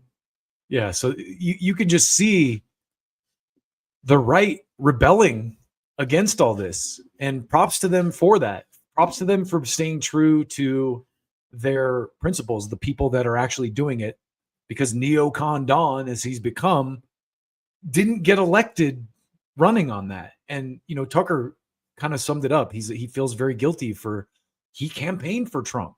You know, he more than anyone put his reputation on the line to get this guy elected.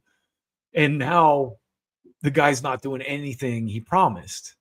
And I think, you know, the hope with Trump, just to kind of wrap this up with a nice little bow, and I've said this before, I didn't vote, but the hope, I hoped Trump would win.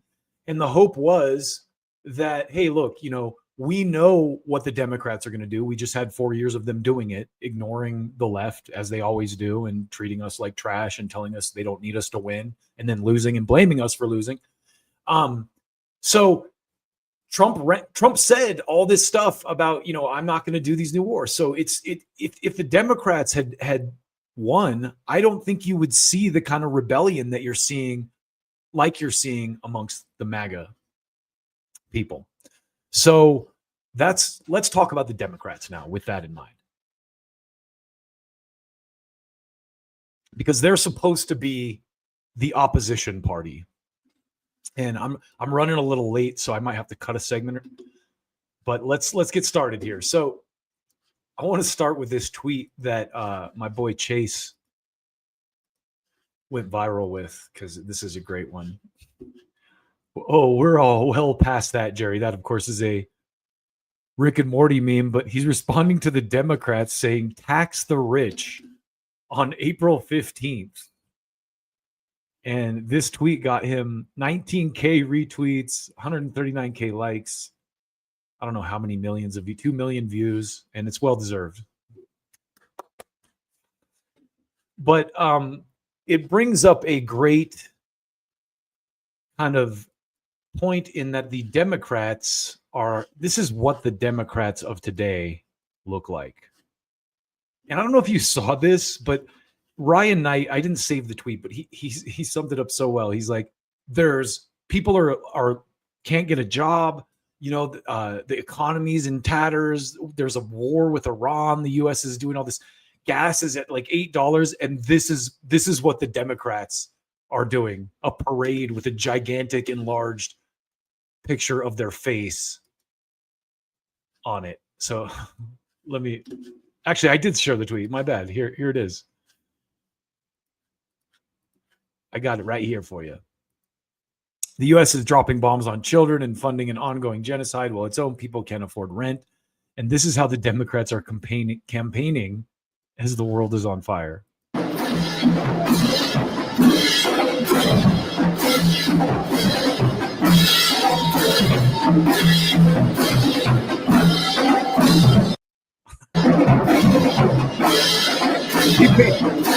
They paid a consultant like $500,000 to come up with this. I can almost guarantee you that. And listen, this lady, she's an attractive woman. She's probably a nice lady, but come on, you guys. Like, how tone deaf do you have to be? It's just proof that the Democrats agree with Trump on most of the stuff he's doing, because they will not challenge him substantially on any of the policies that no one likes. And if you think that this is bad, this is the other Democratic frontrunner currently for the, a party nomination for president, likely, Alyssa Slotkin, who's a former CIA agent. And this is what I said, the future of the Democratic Party, the Ziopigs are planning on a Democratic takeover. Same slime, better PR. Here's Alyssa Slotkin. Jewish people are the most targeted religious community in the United States, and anti-Semitism is rising left, right, and center. How much money do you think she's taking from the ADL? That's why today I met community leaders from the ADL. From Temple, Israel in Michigan and across the country. These leaders have survived violence and hate of the worst kind, up close and personal, and they were here to fight for more security funding through the nonprofit security grant program. Now, I didn't even plan on this tying into my piece on the ADL and SPLC as well as it does, but there you fucking go. That's the Democrats. And again, I say, if I vote this cycle, it will not be for any Democrats. It'll be third party across the board. Disgusting. So then, just to continue down this pathway, you also have, the, of course, core Democrat, the greatest Democrat of all time, David Frum right here. And he says, Jonathan Chait on how the Democrats' anti-Israel faction are wrecking the party's hopes to win a majority in the U.S. Senate. So these people, they're going to comfortably slide like they always do. The Ziopigs, they're going to comfortably slide over to the other side now, so that when the Republicans eventually lose for supporting them in November, they've already got the Democratic Party locked down and doing the exact same shit that the Republicans are doing now. Voting for the Democrats is not the fucking answer to what's going on now. I'm sorry, but it's just not. And David Frum is an advocate for the Iraq War. He's the guy who I did a piece on. He debated Steve Bannon a few years ago, and Steve Bannon is to the left of him. He argued, he was the guy out there arguing that the new liberal ecosystem is DEI and we need to put people in jail for anti-Semitism and white supremacy and all that stuff. All the stuff that they're funneling money through these NGOs and through USAID to people like the ADL and Alyssa Slotkin. So voting for Dems is basically a dead-end street. And it looks something like this. This is what voting for Democrats, if you want progressive values, looks like.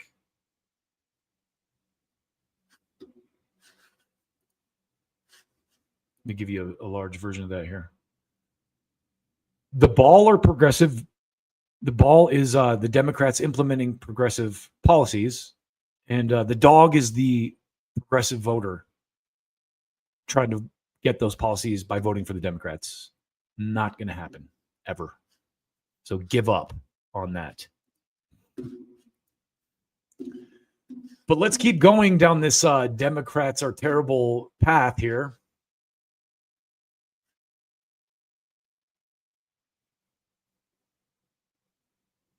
And this is what this guy says right here, Irate Maxwell, in response to that. He says, voters want actual policies that will meaningfully improve their lives, not more of this Lin-Manuel Miranda bullshit to whitewash pro-corporate Israel first garbage. And to that, I say, but where do we go from here? Because they're already kind of putting over, a guy like Hassan Piker as the future of the Democratic Party. So let's look into that for a minute. Here is one of my favorite accounts, Rap Game Edward Bernays here, posted this clip of Hassan talking to Pussy Riot and Grimes, Elon's baby mama, a few years ago. When Nadia from Pussy Riot was on Hassan with Grimes, and talked about hanging with AOCIA back in the day and accidentally gave away the op. Listen to this. Yeah, we played Among Us. I'm just trying. Yeah, that was tight. That was I cool. met AOC before she became public. It was interesting. I was. Well, you went to her bar. You were I just went to her chilling. bar. Yeah. Wait, when she was running? When she was she was a waitress. She was a bartender. But you mean like after she was running, not because No. not like randomly. No, randomly, Union Square, and I never lived in New York. I just came to New York for a few days. But you met her like as a person on the street, just vibe. In her bar in Union Square. Yeah. But she had no aspirations at the time to like run. I mean, maybe she had in the back of her mind, but That's She crazy. didn't tell me about it. Yeah. Wait, you talked to her? You were like hanging out with her? Her friend is my friend, and we were making a music video together. Straight out of vagina. And Straight out of vagina? Yeah. And What's that about? Birth? It's on YouTube. You can watch it. Can I? Her friend is my friend. That's an interesting little connection there. I feel like I can't watch that. No, it's okay. It's On like- Twitch, I can't maybe. 'Cause She said straight out of vagina, but I think she meant to say straight out of Virginia. Twitch has different like nudity No, restrictions. there is no nudity. There is a kid actually in the music video. There's a 10 years old kid, so it's like completely safe. Yeah, I met her because my friend who also worked at the same bar, she brought me there, and yeah, she was like, wasn't her shift, but AOC was there, and yeah, I friend don't know, brought her I there. don't like the concept of fate, but I love the concept of magic. Interesting, isn't it? So here's another good clip of Hassan, your boy Hassan, the future of the Democratic Party. And here's him saying he used to work for the DHS. Oh my God. You confronted someone or you told someone off, Haas? So when I was in college, this is more of a confrontation story, but when I was in college, I was working on a program called Cicada with the Department of Homeland Security, the Command Control Interoperability Advanced Center of Advanced Data Analysis.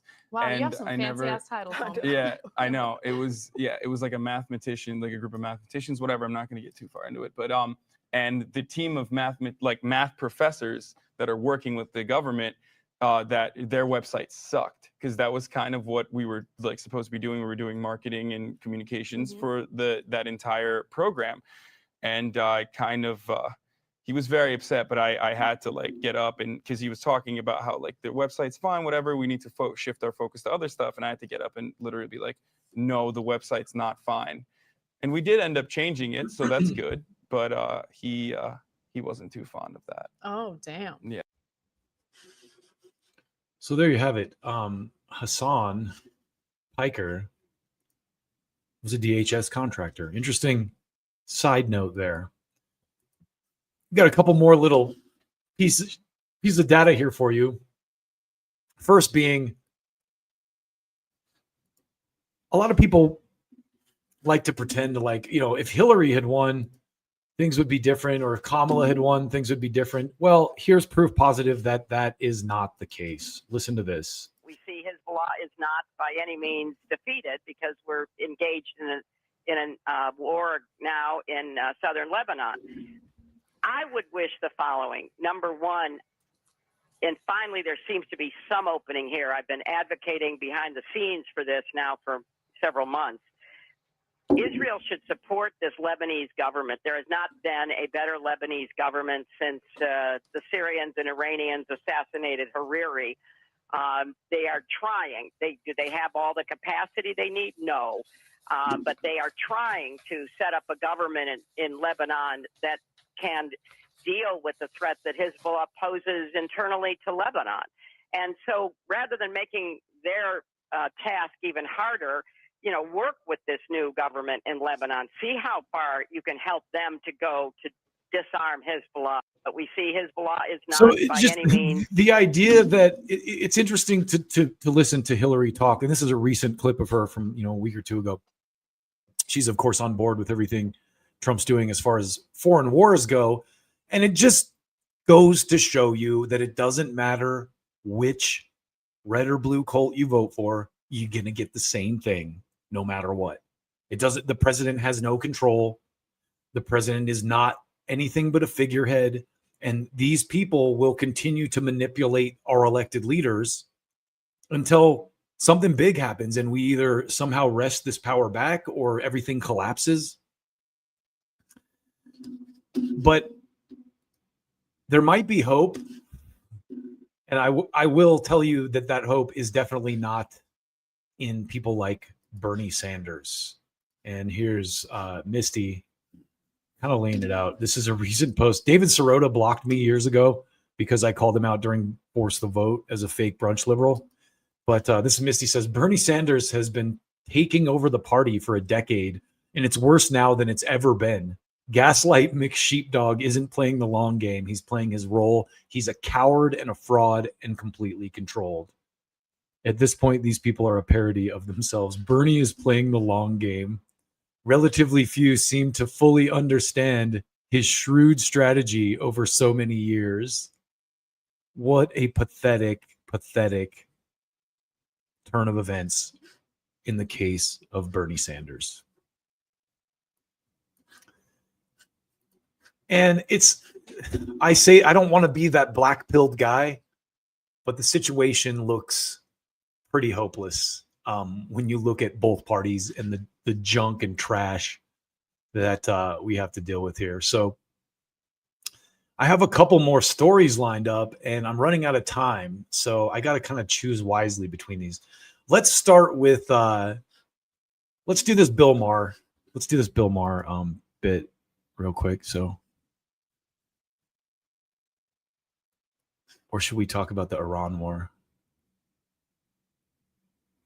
Let's talk about the Iran war. It seems a little more important. And if we have time, we'll do Bill Maher. So the Iran war is still going to some extent. The news around it is a little bit obfuscated. I haven't seen a lot of breaking stuff. The most recent update has been that there was no ceasefire. Basically, they were trying to send negotiators. I personally think that they're manipulating the stock market by pretending that there's negotiations going on that aren't going on. But a lot of people are trying to argue now that, this isn't for Israel and we didn't do this for Israel. And I think Myron Gaines here summed it up very well.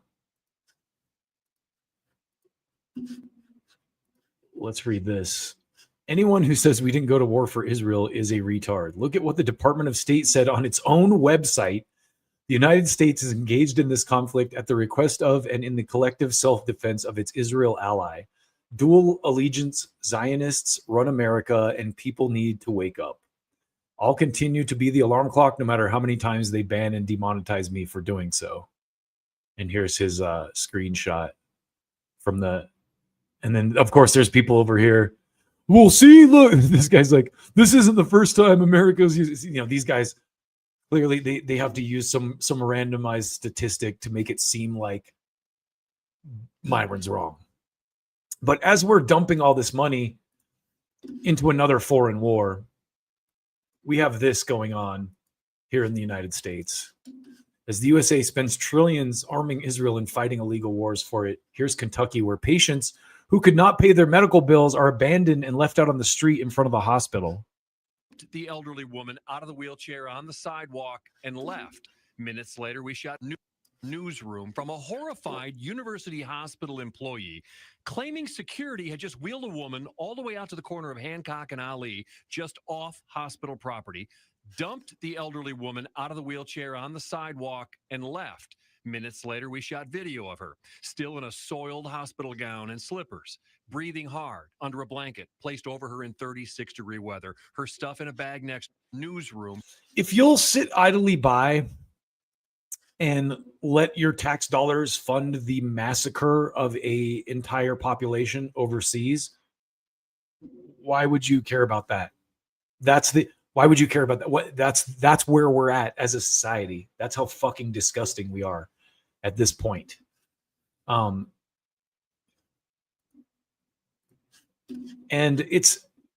this is why Trump was elected, and it's also why people hate him now.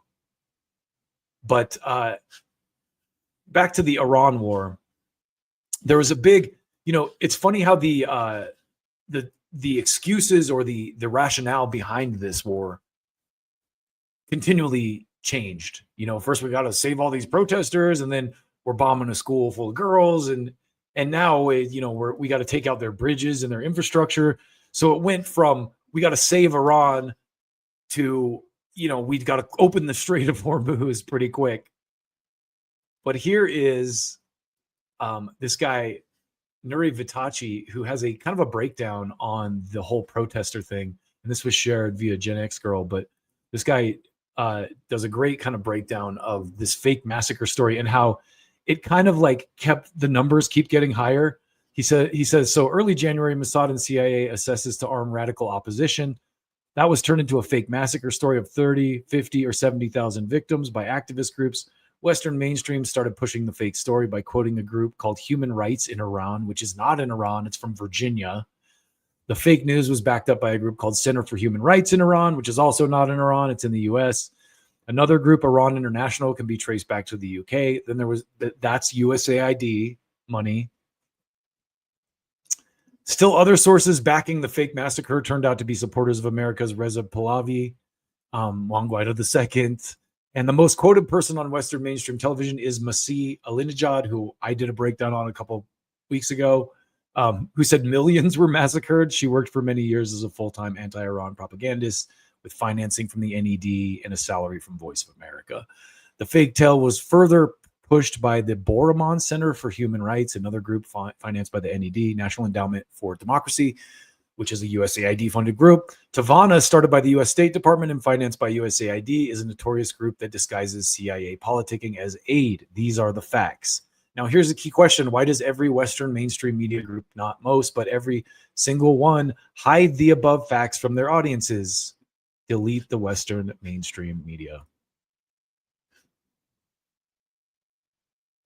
So I just read this so we don't have to watch it all. But follow that guy because he's making some great points and he's doing some pretty killer work.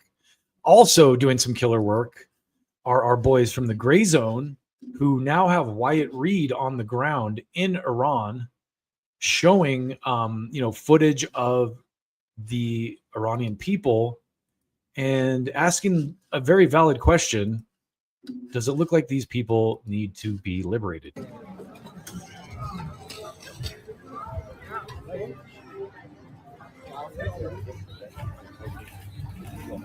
These are the streets of Tehran as recently as a day or two ago.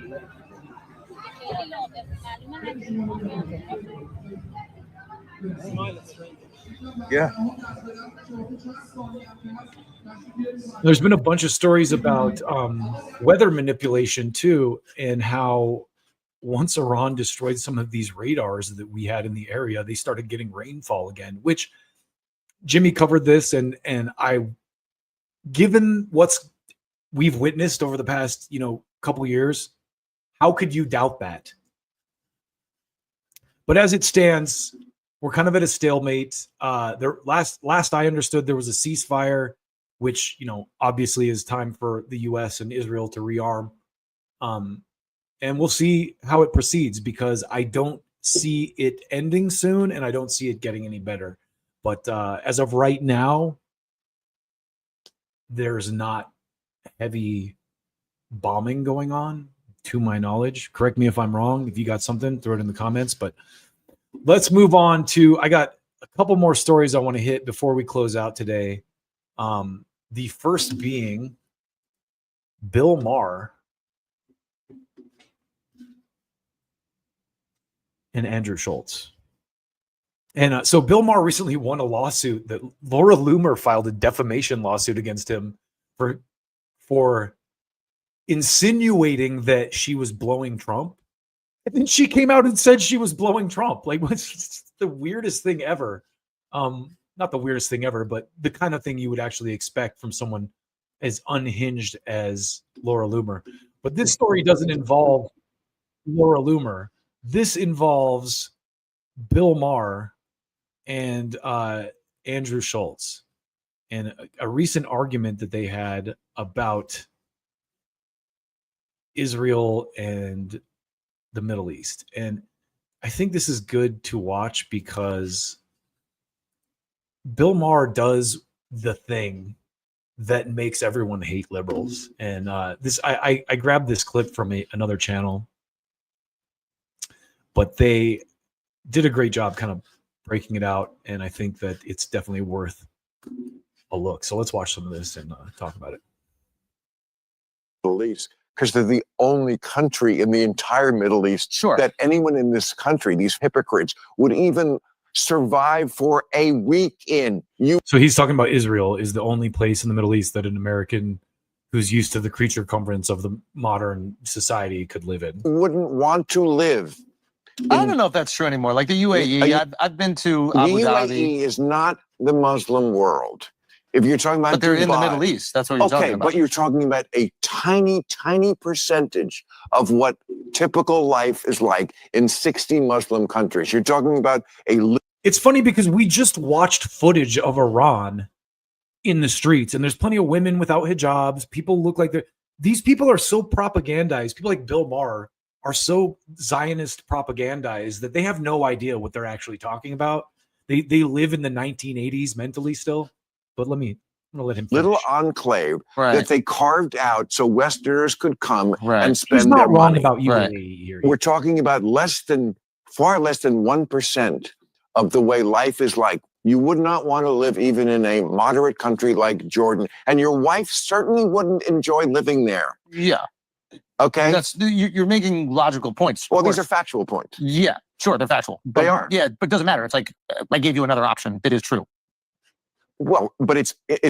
I think, matter of fact, I would even argue that life is more relatable to the average American in the UAE or in Dubai than it is in. Again, but it's a disingenuous argument. Why is it disingeneous? Because I just told you. You said you can't live there, and I was like, here's another place. Because it's not typical. I said the entire Middle East. So if so look, here's the thing. Andrew got him on a technicality, and he's so mad. If I say you have to move somewhere in America, and I'm going to throw a dart at a map with a blindfold on, and could you survive anywhere else in America where that dart? You absolutely could. You could live in Salt Lake City. You could live anywhere in America. If I throw a dart at a map of the entire all 60 Muslim majority countries, will you say you'll live there? I could survive in every single one of them. You couldn't. How no?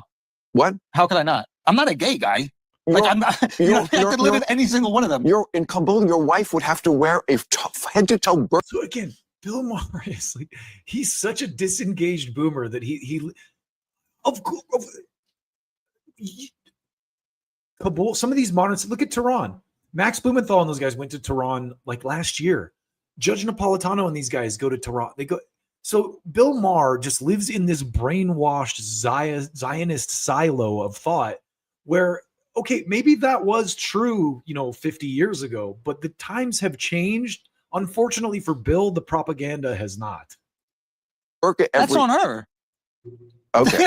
You're talking about me surviving. You're like, I could live very comfortably in every single country. Like, again, let's not move the goalposts. You're asking if I could live comfortably. You could live with yourself knowing that that's how women are treated in your world. I hate this moral argument. Like, we give a fuck about women around the world. Like, I know, but this is like. Yeah, you said you'd be happy. This is such a bullshit argument. If you noticed, Andrew was about to make a strong point before Bill interrupted him. I think what he was going to say was that politicians treat ordinary Americans like they're dumb and expect them to blindly accept that Israel is our greatest ally without ever questioning it. What does that even mean? Why are people not allowed to question it? Why exactly is Israel America's greatest ally? Is it simply because it's the only democracy in the Middle East, as Bill said, which seems to be their go-to argument? How does that alone make a country our greatest ally? Bill Maher interrupted him because he knew exactly where Andrew was heading. He didn't want him to expose or challenge the unquestioned support for Israel, since Bill himself is a big supporter. Instead, Bill tried to pivot by saying Andrew couldn't live in any Muslim-majority country, and to be fair, Andrew probably couldn't live in most of them, especially Afghanistan. But that wasn't the point. The real question, which Bill brilliantly tried to bury, is this. A lot of them,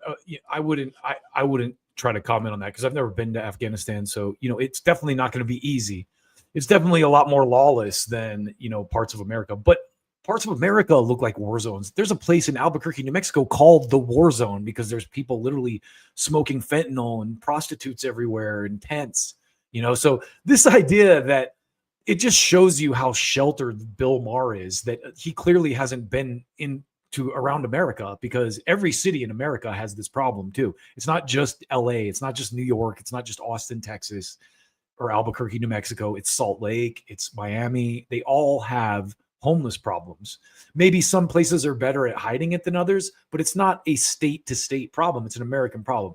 And so this idea that the Middle East is somehow like uniquely more dangerous than America is, I don't know if it's true. I don't know if it holds up, especially in this day and age, but let me let this tape play for a minute. If America is sending billions of dollars in taxpayer money to Israel every year, why aren't ordinary Americans allowed to ask what they're getting in return? How exactly does this benefit them? And if being a democracy is the main qualification, then let's ignore Israel for a moment. Why isn't Brazil or Venezuela, both democracies, America's greatest allies? Let's see how Andrew forces him into a corner where Bill quietly agrees with him, even though he wouldn't admit it out loud. This is such a bullshit argument. No, I didn't say happy. I said I could live. You keep moving the goalpost. Okay, I'm sorry. Let's say okay, what you say. I could live easily in every single one of the countries outside of the wars that are existing. But you're saying in peacetime? Easily? Easily. You live easily. You could easily It's live funny in too, because I think this, another quick sidebar. This is a good example. This is a good visual example, visible example of why the podcast world is beating the legacy media world. Bill Maher is the legacy media world. Andrew Schulz is the podcast world. And listen to what he does to Bill Maher. He just dismantles him. Full Afghanistan. Is there war happening? Is the Taliban doing their thing? No war. No war. So war's over. War's over? I could kick it. I could kick it in Kabul for a month, easy, enjoying life. Now, am I doing stand up every night? No, but could I take a little vacation? I don't know if you're kidding with me. I'm just telling you. It's. I think I'll give you two options. Either you're kidding or this is stupid. Well, that's this pretentious. You're doing the thing that it's not pretentious. You are doing the that thing. You could live in Kabul and be happy, or get by, or you could be no big deal. You're doing this thing that gets. It's not virtue signaling to say. I didn't say virtue signaling, but that is, if you don't agree with me, you're dumb. Is why Trump is elected, and this is what Democrats do. Yeah, but sometimes dumb is dumb. Yeah, but people are dumb, so deal with that shit. Like, you know what I mean? Like, stop acting like everybody's smart. Like, this is the problem. It's like you have all these people that go to Ivy League schools and they're like, we know better than everybody else and we'll just tell you what to do. And you guys are all stupid. And I know you feel like you want this, but you don't really want this. And if you disagree with me, you're an idiot. And then all of a sudden they go, you know what? You guys, I'm over that one. It's very simple. Yeah, that's true too. So we can't speak. I will give Bill Maher credit too for having Andrew Schulz on his show and actually allowing this conversation to air on his channel. You know, as much as I disagree with Bill Maher sometimes and I call him an out of touch boomer, he's having this conversation and he put it on his channel. He put it up, even though he doesn't look great. Down to people if we know that they're going to react emotionally. I guess what I'm trying to say is, even with the like, for example, the Israel conversation, right? So if I know people are reacting emotionally to this, right? Who is the burden on? If we have this deep connection with Israel, which I believe we do, right? I think if the burden is on Israel to prove to the American people, who definitely they rely on for support in this conflict, I think the burden is on them to communicate to the American people why it's advantageous to America to continue to support them. Like, and if they can't communicate a reason, you can't be upset at the American people for being confused about it. We have that same energy towards Ukraine. We go, wait a minute, they're getting how many $1 billion? Okay, over here, if eggs were cheap, I don't care about where you throw the money. But once eggs get expensive, I start going, where's the money going? $200 million going over there? So when economic times are very difficult here in America or any country in the world, there's going to be some questions asked about where this money is going. As there should be. As they should be. I think it's a very normal thing. And unfortunately for Jews, when economic times turn shitty in countries, people start looking and they go, I think it might be their fault. Once again, I agree with Bill that Andrew... So we'll stop there, but I don't like where he took it at the end, because then it becomes like, oh, see, then people have a good reason to be racist. And it's not racism. It's not the Jews that people are upset with. It's the Israel lobby. And you could apply the same exact dynamic to Ukraine, which is the liberal war. It's the exact same dynamic where we funnel money to a country, a bunch of them, their leaders and stuff steal it, and the money comes in the form of weapons. So you have weapons contractors that support it and lobby for it, along with their politician puppets. And then Ukraine funnels the money back to the US through Congress to make sure that Congress keeps voting for the funding to continue. And it's the same dynamic, exact same dynamic between Ukraine and Israel. And prove me wrong, but let's close out today. I got about 15 minutes before I got to go with a conversation about the one good thing that Trump has done recently, which is marijuana legalization. He actually followed through on this, which I'll give him credit for. And just to show you how far the Democrats got with this, here is Joe Biden back in, what was this, November of 10th of 2023. Today is the 1,025th day that President Biden has not decriminalized marijuana like he promised. Biden campaign urges voters to tout his marijuana decriminalization pledge in social media posts. And what the Biden admin did was they did some bullshit where they did pardon like some federal marijuana prisoners, but they never completely followed through on the promise to decriminalize pot. So here's where we are at under the Trump administration. Acting Attorney General Todd Blanche signs order reclassifying state licensed marijuana as a less dangerous drug. And here is the same report from ABC, but they have a video, so we'll watch theirs. Marijuana is having some appropriate medical uses now. The order signed by Acting Attorney General Todd Blanche today, and it's moving marijuana into the same category as some pain medications like ketamine and testosterone. Alex, let's talk about how significant it is for the nation's marijuana policy. Yeah, I mean, this was really set in motion, Kira, during the Biden administration back in 2022, when we saw President Biden order the DEA and HHS to find a way to reschedule marijuana from Schedule 1, which is the same classification as heroin, to Schedule 3, which is more prescription-based painkillers scheduled. And so we've seen this kind of set in motion. The DEA was initially resistant. It was going through a lot of bureaucracy over the past several years, but we saw this really come to a head on Saturday when President So to Biden's credit here, just to be fair, it sounds like he kind of started the process and the Trump gratefully followed through on it. But again, Biden could have followed through on it and he could have ran on it, or Kamala could have ran on it, and they didn't. Influential podcaster Joe Rogan in the Oval Office, and he was asked about this, and he started to suggest that some in his administration were slow walking the rescheduling of marijuana, of medical marijuana. And that's the truth. They were slow walking it. The judge who was supposed to I covered this before. The judge who was supposed to order the review resigned or retired and was just held up in legal proceedings. And so credit to the Trump administration for pushing it through. Now, I'm sure that there's someone in their administration that's going to benefit monetarily from it, but who cares? This is a policy that needs to be. A lot of people nationwide are going to benefit from it. They're already taking credit cards now at dispensaries. So it's going to be a good thing, I think, for the economy in the long term, because it's not going away. It's either going to be out in the open as a real market, or it's going to be a black market. People aren't going to stop smoking pot. Appears to be what's set in motion. This very, dramatic today, this morning, Acting Attorney General Todd Blanche posted these photos of him signing the order, taking under his authority as Attorney General, using the Justice Department's authority to really fast track this. He also says that he's going to be setting up a hearing for the potential rescheduling of marijuana entirely, not just FDA approved and medical marijuana, as this order today. So they're moving to reschedule it entirely, which is great. Now, here's some of I thought this is funny. The conservative reaction, a lot of these people, like Sagar especially, for some reason, has a big problem with weed legalization, to the point where he's spreading all kinds of nonsense like this. A roving scooter gang of weed addicts attacked a courageous citizen for asking them to politely stop smoking weed at the Washington Monument, which is illegal. And I said, this is the real emergency. Weed heads on scooters. It's just, the whole premise of that sounds like a Monty Python skit. Oh, gang of weed heads, a bunch of reefer madness addicts. So I want to show you, close this out. I have this video of world-class athlete Dorian Yates talking about marijuana with Andrew Huberman. And let me increase the speed on this a little bit, because listen to this. Seeing people benefit. I've seen data that for people with a predisposition to psychosis, the high THC can be problematic. This is just what I've seen. Yeah. But you sent me a note saying that, first of all, that your experience with it has been good. So I want to give you the opportunity to share that. And then some of the things that you speculate about, because I'm an open book.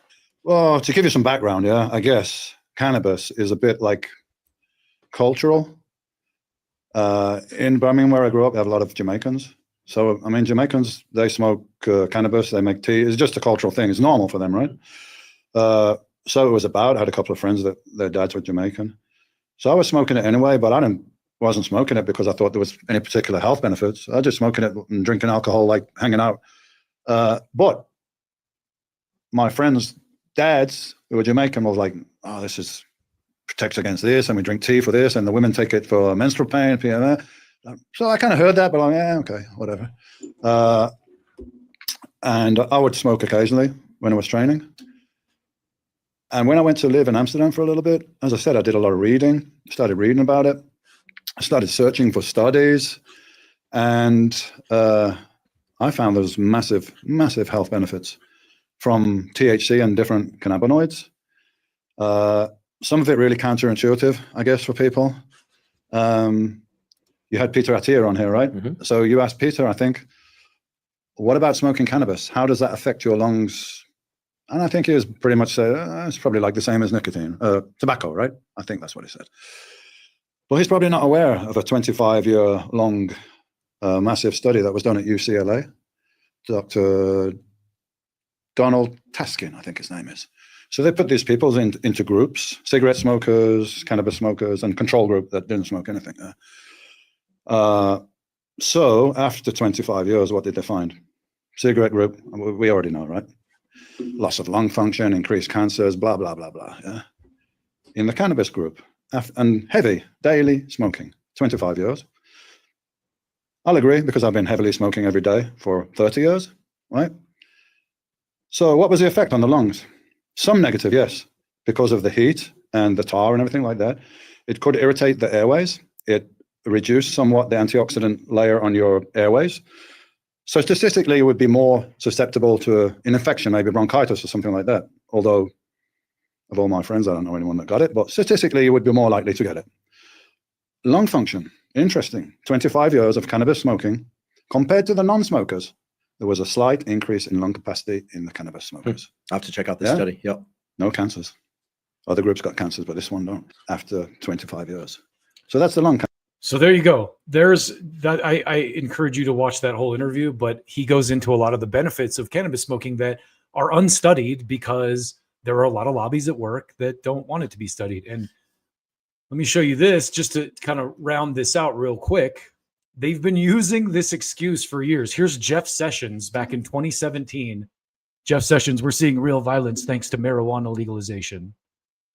Here's our revolution. Violent crime rates dropped in both Denver and Washington state after marijuana was decriminalized. So there you have it. It's a good thing for America that cannabis is being decriminalized. I don't care what anyone says. Shut up, you're wrong. And let's close out today with one more little enjoyable piece of slopaganda for you. This is in relation to the Iran war. I think this is kind of like my funny piece to close out on. So this is our last piece for the day, but you're going to enjoy this because Max and Aaron kind of point out on the gray zone how stupid the propaganda is. And this is from a conversation they had with John Mearsheimer about the Israel lobby. But check this out. Let me speed up the playback a little bit. And catalyzing event. Those were that was a phrase that Paul Wolfowitz used, I think, at the Army College of War, or as like at the West Point graduation ceremony 3 weeks before 9/11. He said, short of any catastrophic or catalyzing event, the United States will not be able to wage war in the Middle East and reassert its dominance over the region where it faces all these threats. 9/11 happened, bam. So the Iraq War was naturally going to be popular. You know, a whole segment of the American heartland believed there was little difference between Saddam Hussein and bin Laden. They're united by Satan. Well, you don't have that now. I think on the low, there's a segment of the American public that's rooting for Iran because they see them as fighting the Epstein class. Like people who never thought they would ever think like that. They're starting to see that there's a difference between the average US service member and the slime bags sending them to war. They're starting to think like Smedley Butler did when he realized he was just an economic hitman leading all of those Marine invasions during the Banana Wars. So the wheels are coming off. What can they do? They being the architects of this war, the national security state, the Israel lobby, to hold off a mass U.S. rebellion against the war, or at least keep the U.S. public interested in it, or even raise U.S. support. PSYOPs. I mean, the same thing the FBI did throughout the war on terror to make people believe that ISIS was operating domestically. You go recruit some mentally disturbed 17-year-old Muslim man who give him some fireworks and tell him to carry out a bombing plot. They did that again and again.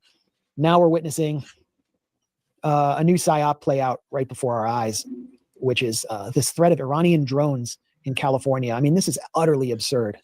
Possible Iranian drone attacks on our homeland. A new alert reviewed by ABC News revealing Iran's aspirations to conduct a surprise attack specifically against unspecified targets in California. The FBI is saying it's more in police departments across the state now. Did she say specifically against unspecified targets? Hold on. Specifically against unspecified targets. She said it. And she's just reading a prompter, like the producer wrote that in. That reminds me of when Bernie Sanders was running in the primary and he was doing well. This was right before the Nevada primary. This is in 2020, and they charted out some new RussiaGate thing to try to undermine him, saying that Russia is backing Bernie Sanders. And I remember the New York Times saying that Russia is supporting Bernie Sanders through a playbook of as yet undetectable methods. So if they're undetectable, then how do you know that Russia's supporting him? Anyway, it didn't matter. Russia Did it. All right, I got to run. Thanks for sitting here with me today and on my soapbox and listen to me rant. Hit me in the comments if I got anything wrong.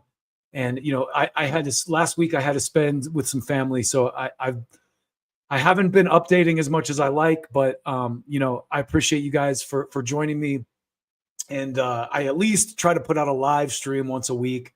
My stats aren't great, but I'm going to continue grinding. And I appreciate each and every one of you for tuning in and listening to me. So with that, I hope you have a great rest of your Sunday, and we'll see you at the latest next week. Take good care of yourselves out there and be safe.